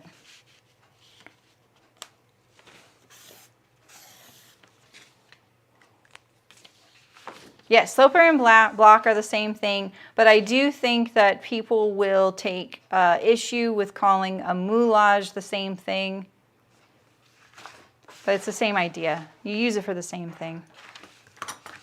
I've never heard of moulage until I heard of Kenneth King. So I think that's a French word for sloper or block. But it's far more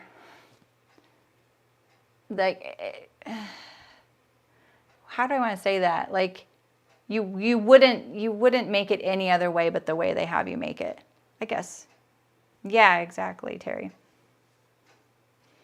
Well, I'm ignoring my darts, so I was just kind of like, if I close that, like, you know, kick it all the way up, I don't really want to do that. I'm going to look at my blouse.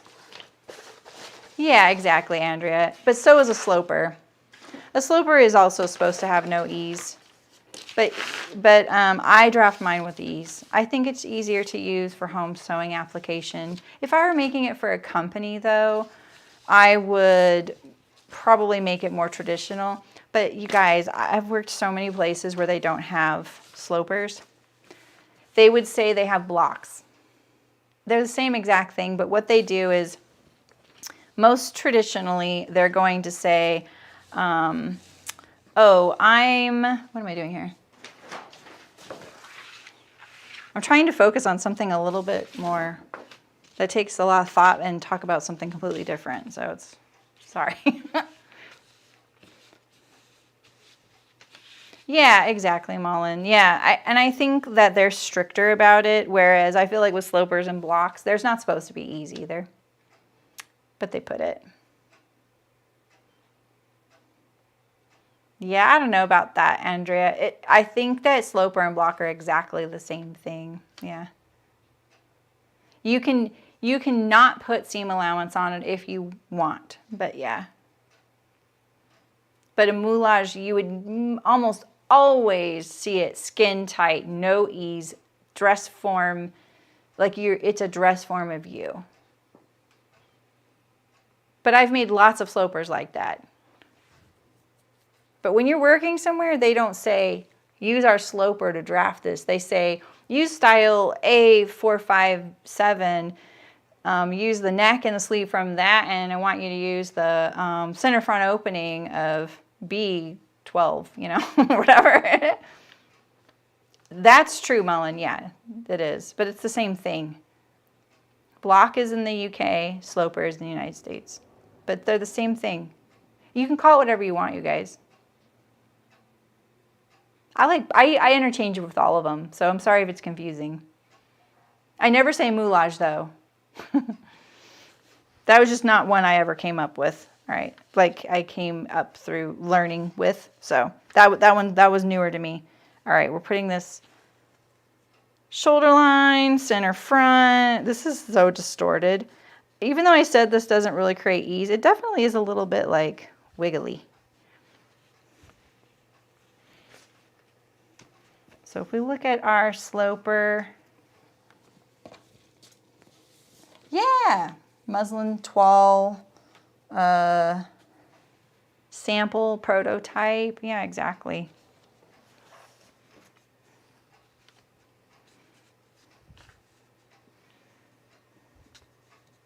Okay, we're just comparing the shirt to my sloper. This is so wiggly. It's really crazy how wiggly the center front line is.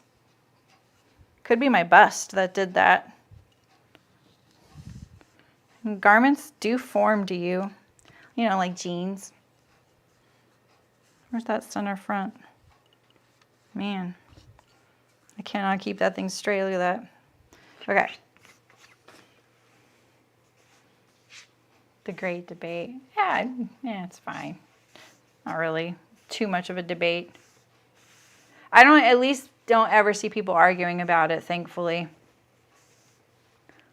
Look at this one's right on my sloper line.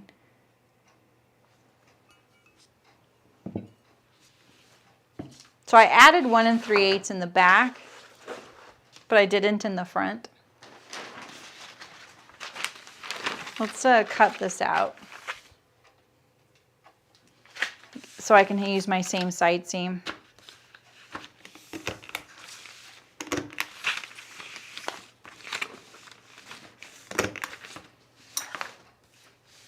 I want to use those. So I'll just need to do my band. At least with my sleeve, I'm just going to use my exact sloper sleeve. I'm not going to draft one. I think it'll be too long is all, so I'll just make a short sleeve. A little shorter.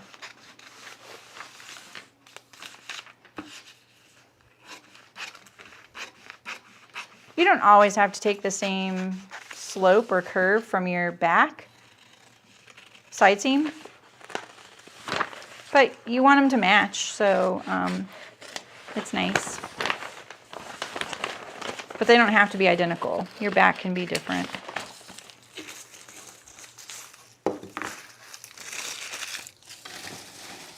It's been like almost time to take out my recycling and garbage, but getting to the place where you do that, it's just a weather, it's not going to go well. All right. So we're just going to line it up on the seam line. So I'm looking at the seam line here and the seam line here. The seam line here. I'm going to take out that little kick right there from the dart. Just smooth it out a little bit.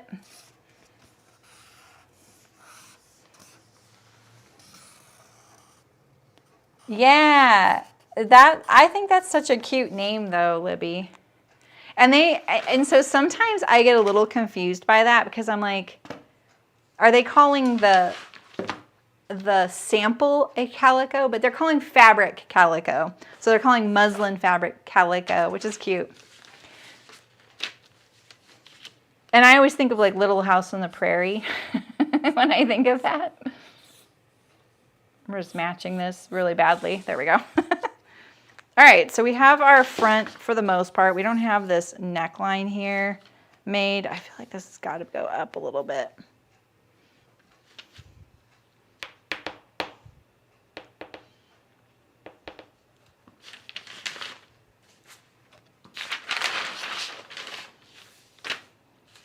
All right, what did I do? I cut off 1 inch.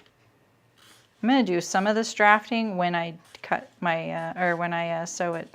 Because right here, I think I'm just gonna stop about right there. And same with here. We're going to take off 1 inch here. And I'm just gonna leave all this kind of loose, but we're gonna bring up our markings.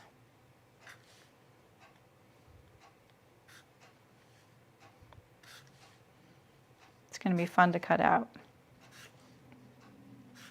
I might just, no, I hate it when I make a mistake. I might just cut this tomorrow and sew a little bit. Because this is taking so long that, and I think do you want to see the cutting? Wait, Saremy, please follow the thing there.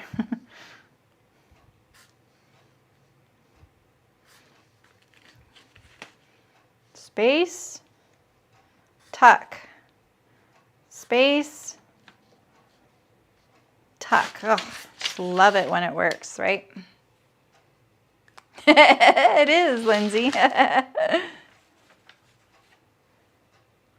Do I say patchwork or quilting? I say quilting. That's a good one too. Is that a regional difference, Amy?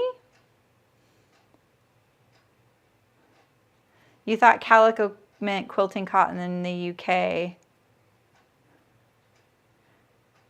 I thought so too. I mean, muslin can be kind of quilting cottonish. I just think of muslin as being not unfinished, decorated. It's not even PFD. It's not prepared for dye. You say quilting, yeah.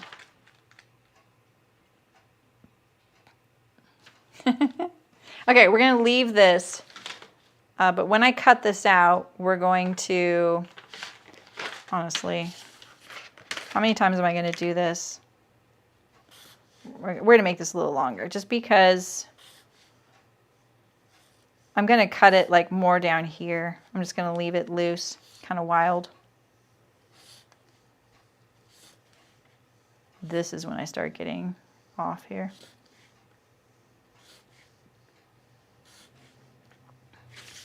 Yeah, look at how off I'm getting now.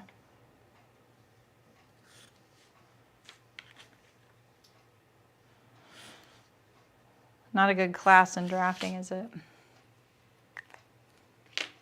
Yeah, that's exactly, Libby. I think of it that way. I think of it as the steps. But I bet there is a lot of debate. Yeah, exactly, Elena. The quilting police are here. No. Oh my gosh. We're going to do that. Commit. All right. All right, so we need to... So wait, what is this? Oh, because this armhole is so kicked up right now. Think about that. I do want this a little longer, and it is going to be longer in front than back, and that's because of my hip tilt. I like the sirens. Exactly, Sue. I agree with that a lot. That's why I got a lot of clients as a freelance pattern drafter, because I didn't gatekeep that. I'm like, whatever, I don't care what you call it, as long as we understand each other, right? If they weren't willing to draw a picture, sometimes that was a problem. Oh, I'm terrible at that. I'm like, I don't really care how good you are at it. I just want to know we're talking about the same thing. And I didn't want to feed them with the information, because sometimes they'd be like, yeah, and that's not what they meant. I'm like, no, I want you to find a picture of this and tell me what you think. All right, so let me look at this here. I think I'm going to, so we added, look at that, added this. It didn't add that much. Oh, because of my dart, that's why. So I need to blend this in with that front. So I'm going to split that difference there. That's what it is. So let me clarify. Because my dart on my block was already a little bit of this, like that accounts for some of this length I'm adding, right? I'm adding this 2 3/4 inches to the length. The side seam had that built in, see, on the back, right? So, and I have it there at the center front, right there. I need to blend it in. I'm probably not going to be able to blend it in that much. Since I'm not doing a muslin, we're going to make some guesses. But if I make a right angle here at my badly drawn side seam here, because everything's catching on all this taped paper, if I make a right angle here, I get closer to that. You see that? But I do think I'm going to blend it in a little bit more like this. Like that. That's going to be where I end it. And then maybe I'll put the pleats a tiny bit higher as well. Yeah, I just only, it's not that I eliminated it, it's just I don't want it.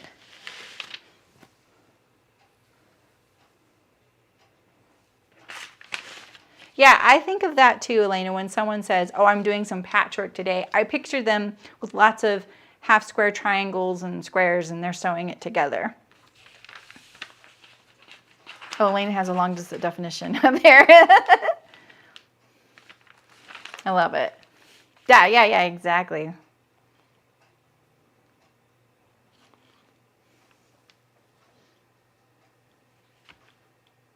Piecing. Why isn't my mouse working? How am I going to end stream? Okay. All right, and I can't scroll up. Well, I can do this. Ugh. Okay. So, am I right in thinking you would want to see this cutout? Quilt topper.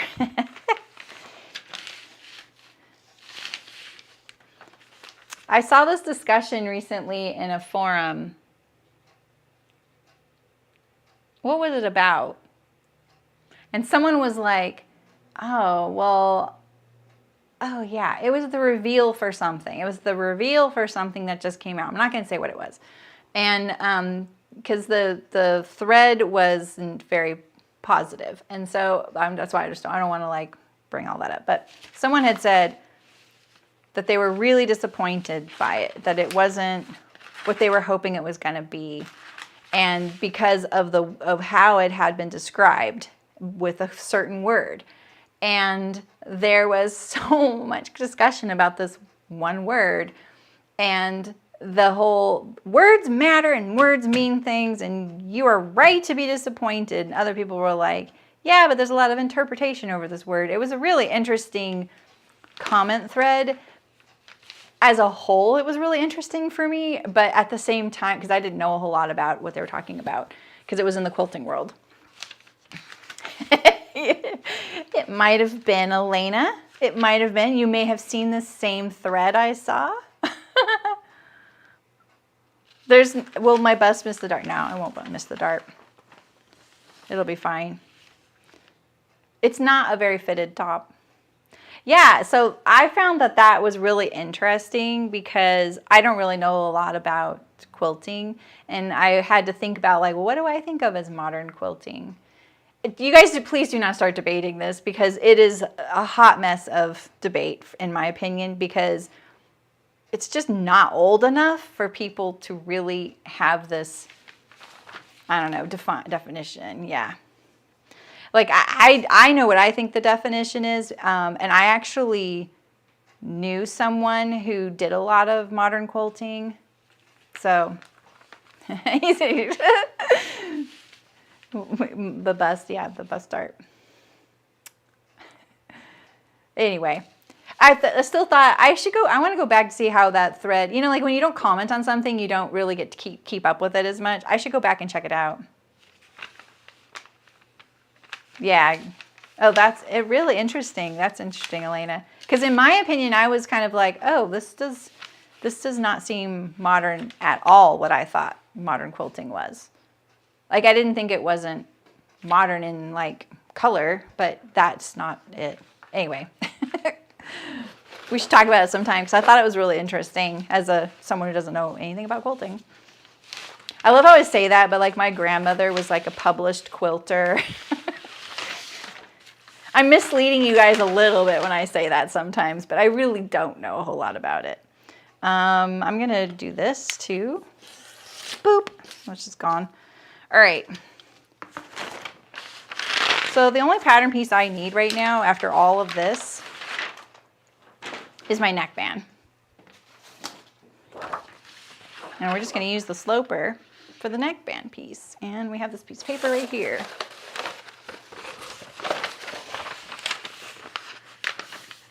Now, I could do a neckband that is continuous all the way around the neck, and I think I actually kind of want to do that. So we're going to put the center back here on the fold.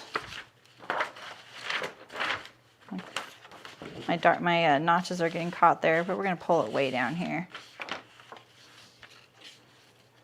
We're going to put this on the fold, and we're going to trace it off. So remember, this is not a collar, this is a neckband. So it's just flush with the neck. It doesn't need any kind of stand to it. If you wanted to draft a collar stand, it's quite a bit different, and it happens a lot different. You don't trace the neckline off. Basically, this is like drafting a Peter Pan collar right now. So we have our front. And this one, we are choosing that the neckband goes across the top here. See how it goes across the top? Across the top of the button band. Traditional with a twist.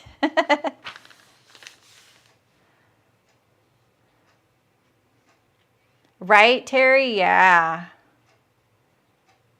Yeah, I have had that exact same experience. I really wanted to hang out with more local people that sew, and I will quilt to do that. Like, I love quilting. I think it's really cool, and it'd be fun to learn more about it. But the drama with some of it was not appealing. I was like, no.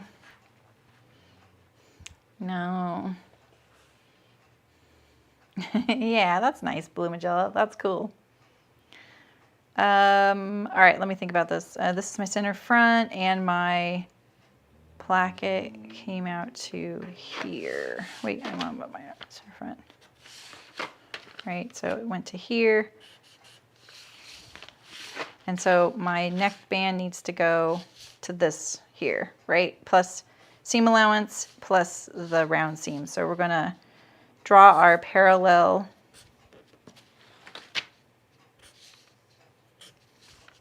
I hope the pattern drafting police don't see this video. I am kind of all over the place today.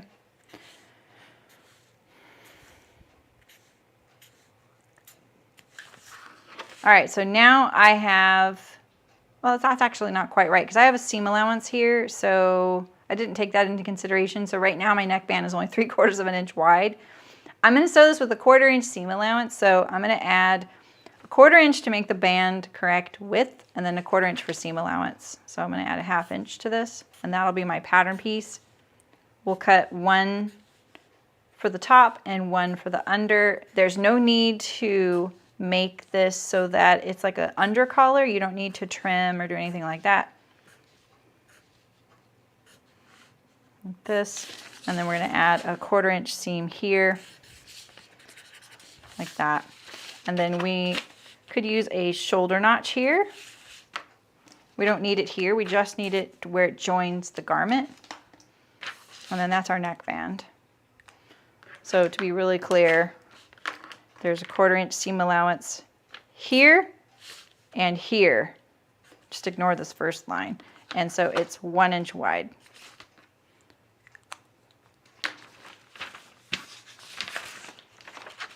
Yeah, I agree. I think like that's just not fun.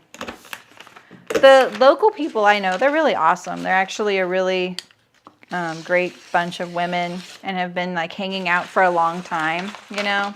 That's kind of cool. I love seeing that. Those gals I would totally hang out and quilt if they ever had me. They've invited me. They're really nice.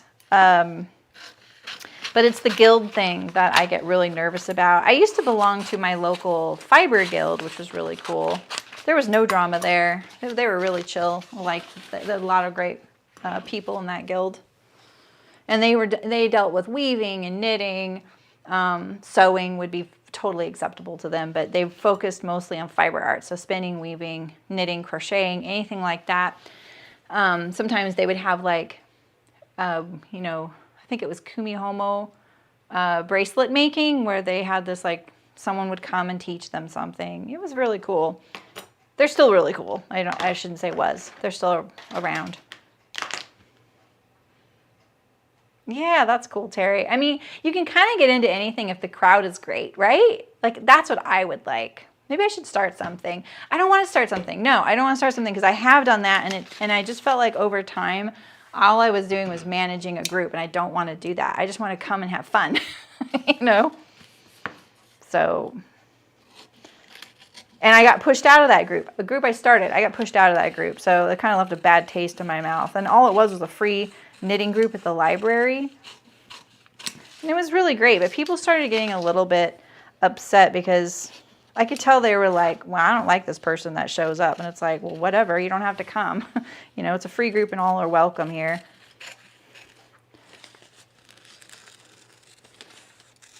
And, you know, I had a preteen at the time, so that was she was my main focus. So it wasn't like I could sit there and go, okay, I need to sort out this group and what's going on here. All right, as far as notches, you don't really need one here at the center back neck at the top, except it might help you when you're sewing it together, like the inner into the outer. You do need one here at the bottom though, going to the body. I thought I straightened that out to be a right angle, but now it looks like I did it worse. So let's make sure you want a right angle at your folds always. Now I feel like I just made that a lot worse. This is 1.5 inches, and right here it's not. So let's fix that. Let's trim this down a little bit.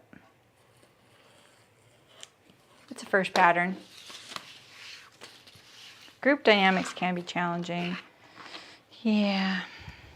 You know, and the thing is, I don't think that a lot of people realize that groups that start within some place like a store, like say your local fabric store has a quilting group, which is awesome. I think that's totally fine. The problem sometimes, though, is some shops have an expectation that you're going to shop there always, no matter what. Maybe not that day, but like when you come to your group. And there's a lot of pressure put on people. So if they show up to their quilt group at their local shop and they're using fabric they didn't get there, sometimes that's frowned upon, and that's what I didn't want. That's why I went to my library and I said, hey, I don't know if you guys want something like this, but I've been wanting to start a local knitting group or something. I just wanted to meet other knitters at the time. And they were all about it. They were awesome. And the group got huge really fast. And it was great. And a lot of people said to me very candidly, they were just like, you know, I feel like I can't go to the store occasionally and bring this yarn I bought at Michael's. And I knew the store owner, and I knew she would have been fine with it. Like, she was not like that. They just felt bad. But other shops can make people feel bad about it. And not everybody can afford to shop at these little local stores either. There's that. So, and there's judgment by some people, you know. So, I don't know. What was great for me is that I met the local fiber guild. All the people, they started coming from the fiber guild, and they were all a really wonderful bunch of people, even though it was one of them that pushed me out. Yeah, the cliquish thing is all true. And while I seem really outgoing and everything, when you meet me, I am not as outgoing. I am very outgoing because it's my nervous habit, but I say dumb things and I'm nervous and then I just stop going because I'm just like, no, I'm too weird. They're really important. And like there were some like parents who would come and say, you know, my son or daughter or my child has picked this up at school and just really wants to hang out with other people doing this, and I don't do this, and can I drop them off while I look at the library? I won't leave the premises. And I was like, yeah, absolutely. And it was just great because then they, even if they didn't talk much or anything, they were still there hearing all the talk about it, and people were really interested in what they made. And I thought that's the key for me, including anybody into a craft, you know. All right, I'm gonna throw this away. 1/2 inch. What do you think that meant?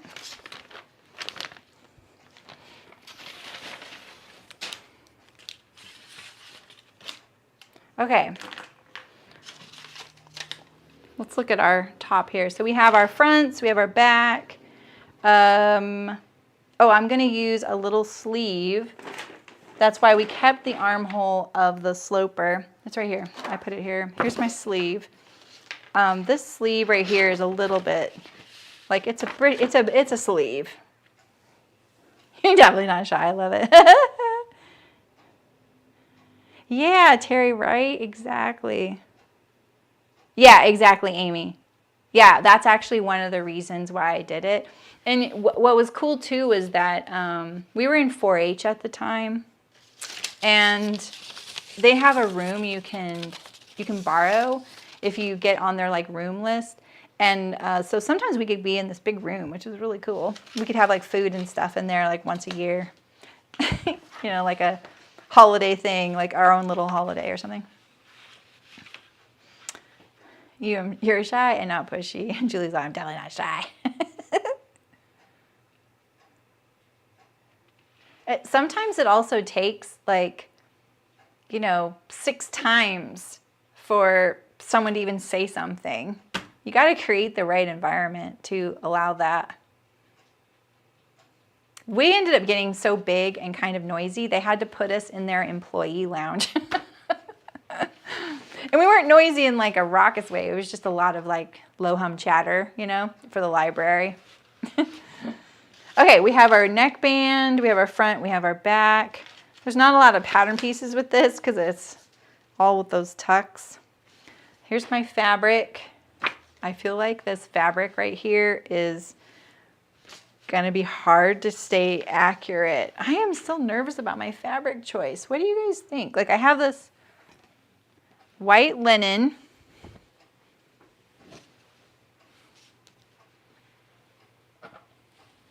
Oh, interesting, Libby. I wouldn't think about it that way. I would actually think like if you were scrapbooking personal photos, that might be kind of interesting. Yeah, you did a bookstore. Bookstore would be a good one too. Because it's not a library. You don't have to be quiet, even though people think you do. Yeah, exactly, Amy. Yes. They would come in and be like, hey, sounds like you guys are having a lot of fun. I'm like, okay, we'll keep it down. They're like, thanks. But we could also have like a snack in there, like if someone had brought a snack or whatever. Okay, so here's my linen.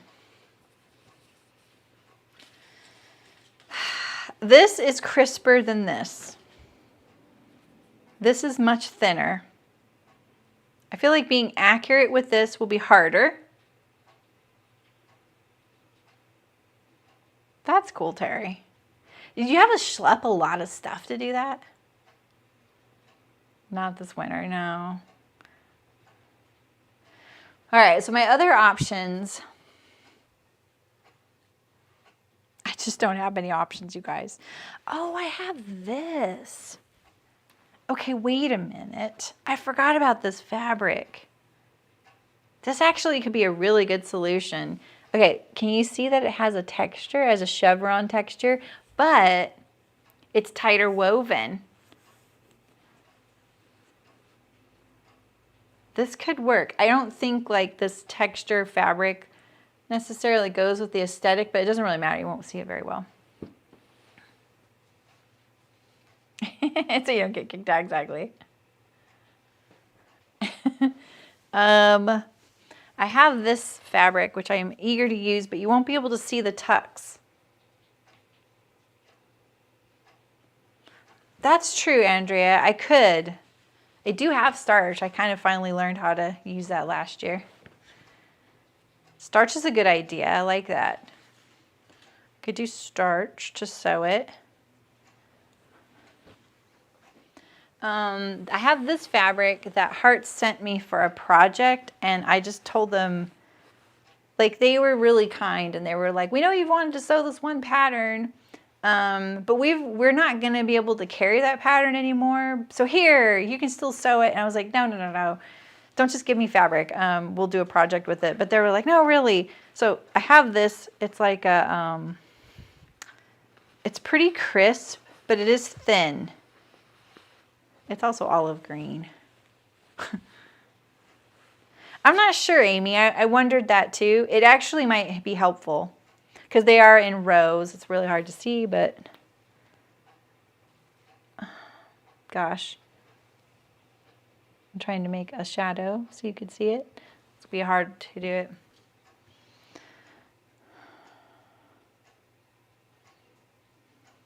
Yeah, Mullen, I totally agree. I definitely want a linen one no matter what.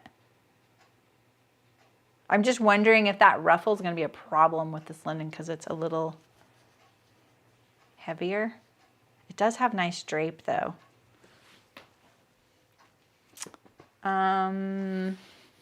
These are all knits.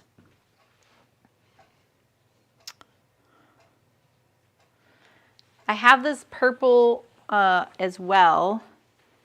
Well, and we also have the best color in the whole world, this green, which probably looks better on my face cam. It's like a Kelly green. And I have this purple viscose. See, the face cam is a little bit. Purples, man. Purples are hard. What's the angle I'm going for here? There it is.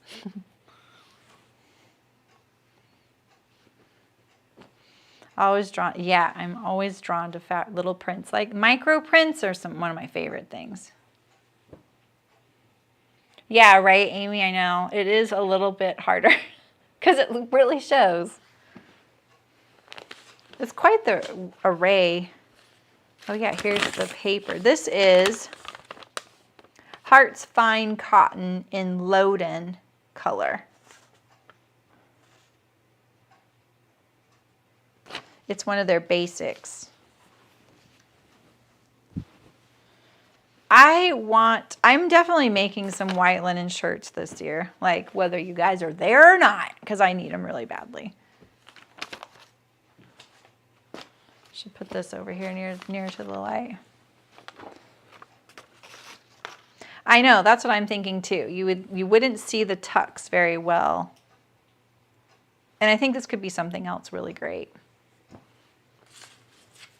The olive green could be a little stiff, but I think it would wear nicely. Like I think eventually it would come around. You know what I mean?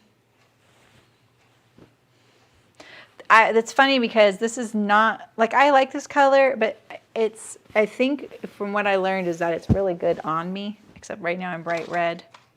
Oh, and my mouse doesn't work, so I can't show you. I don't know what's going on with my mouse. I have all kinds of weird things today. Yeah, this is really pretty. I wish you could see it better. Yeah, it's like an eggplant color. I can try and brighten up the pattern table. I almost said deactivate. That's not what I want. Oh, can I grab that? Wait, oh my gosh. Oh, wait. I can't not move this. Here we go. I'm trying to slide these little windows. All right, there we go. Oh, kind of. A little washed out.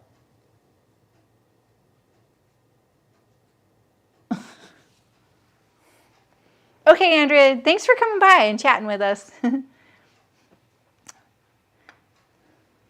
Yes, Terry, it's the linen from there. But look, oh, the mustard trouser. Really?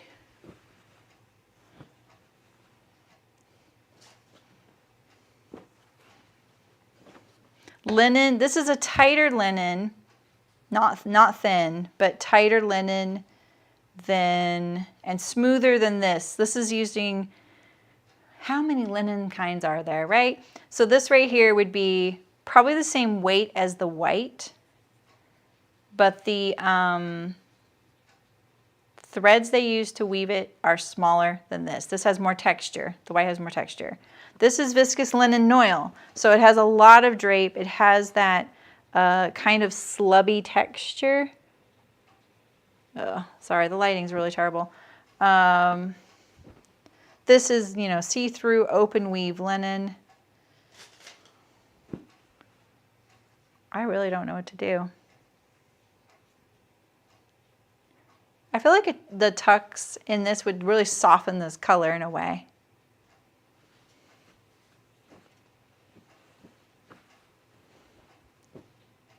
I think the purple could be really nice drape.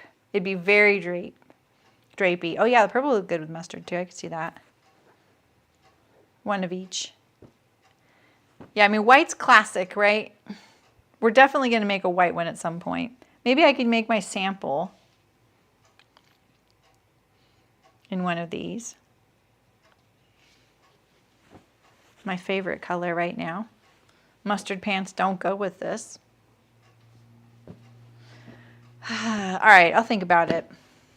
Well, let's cut tomorrow and I'll sew the tucks tomorrow. Maybe that's what I'll do. Well, we'll sew some of it. Once the tucks are done, this is a really fast sew. It's not gonna be hard, right? We have a hem, a button band, and a neck band, sleeves. It's really not that much. Like, it's very simple, thankfully. No lining. Yeah, so. Yeah, I'll think about it. Maybe I should look at the yardages too. I'm kind of curious to see. Practice on the name. I don't have it. Oh, this one right here. It's actually, I love this fabric. The only reason I don't want to use this is I love this fabric so much. I want so many things in it. It's a really cool greenish blue. It's a weird color. Maybe I'll just stick with white and see what happens with this weight. I mean, you can't go wrong with white, right? Except that it's too gosh darn bright right now.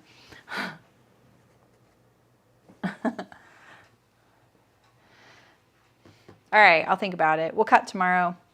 Hopefully there's no snow tomorrow. And I will be here tomorrow, same time, same place. I'm getting rid of all these windows so I can end the stream. Look at how red I am. I'm so red. Thanks for coming, you guys. It was a fun discussion and fun drafting. I'm so excited I'm finally making this top. I've wanted it for years. So it'll be good no matter what I make it in. And yeah, hope to see you there. I'll see you tomorrow. I got to switch my thing on the screen though. Yeah, thanks for coming, you guys.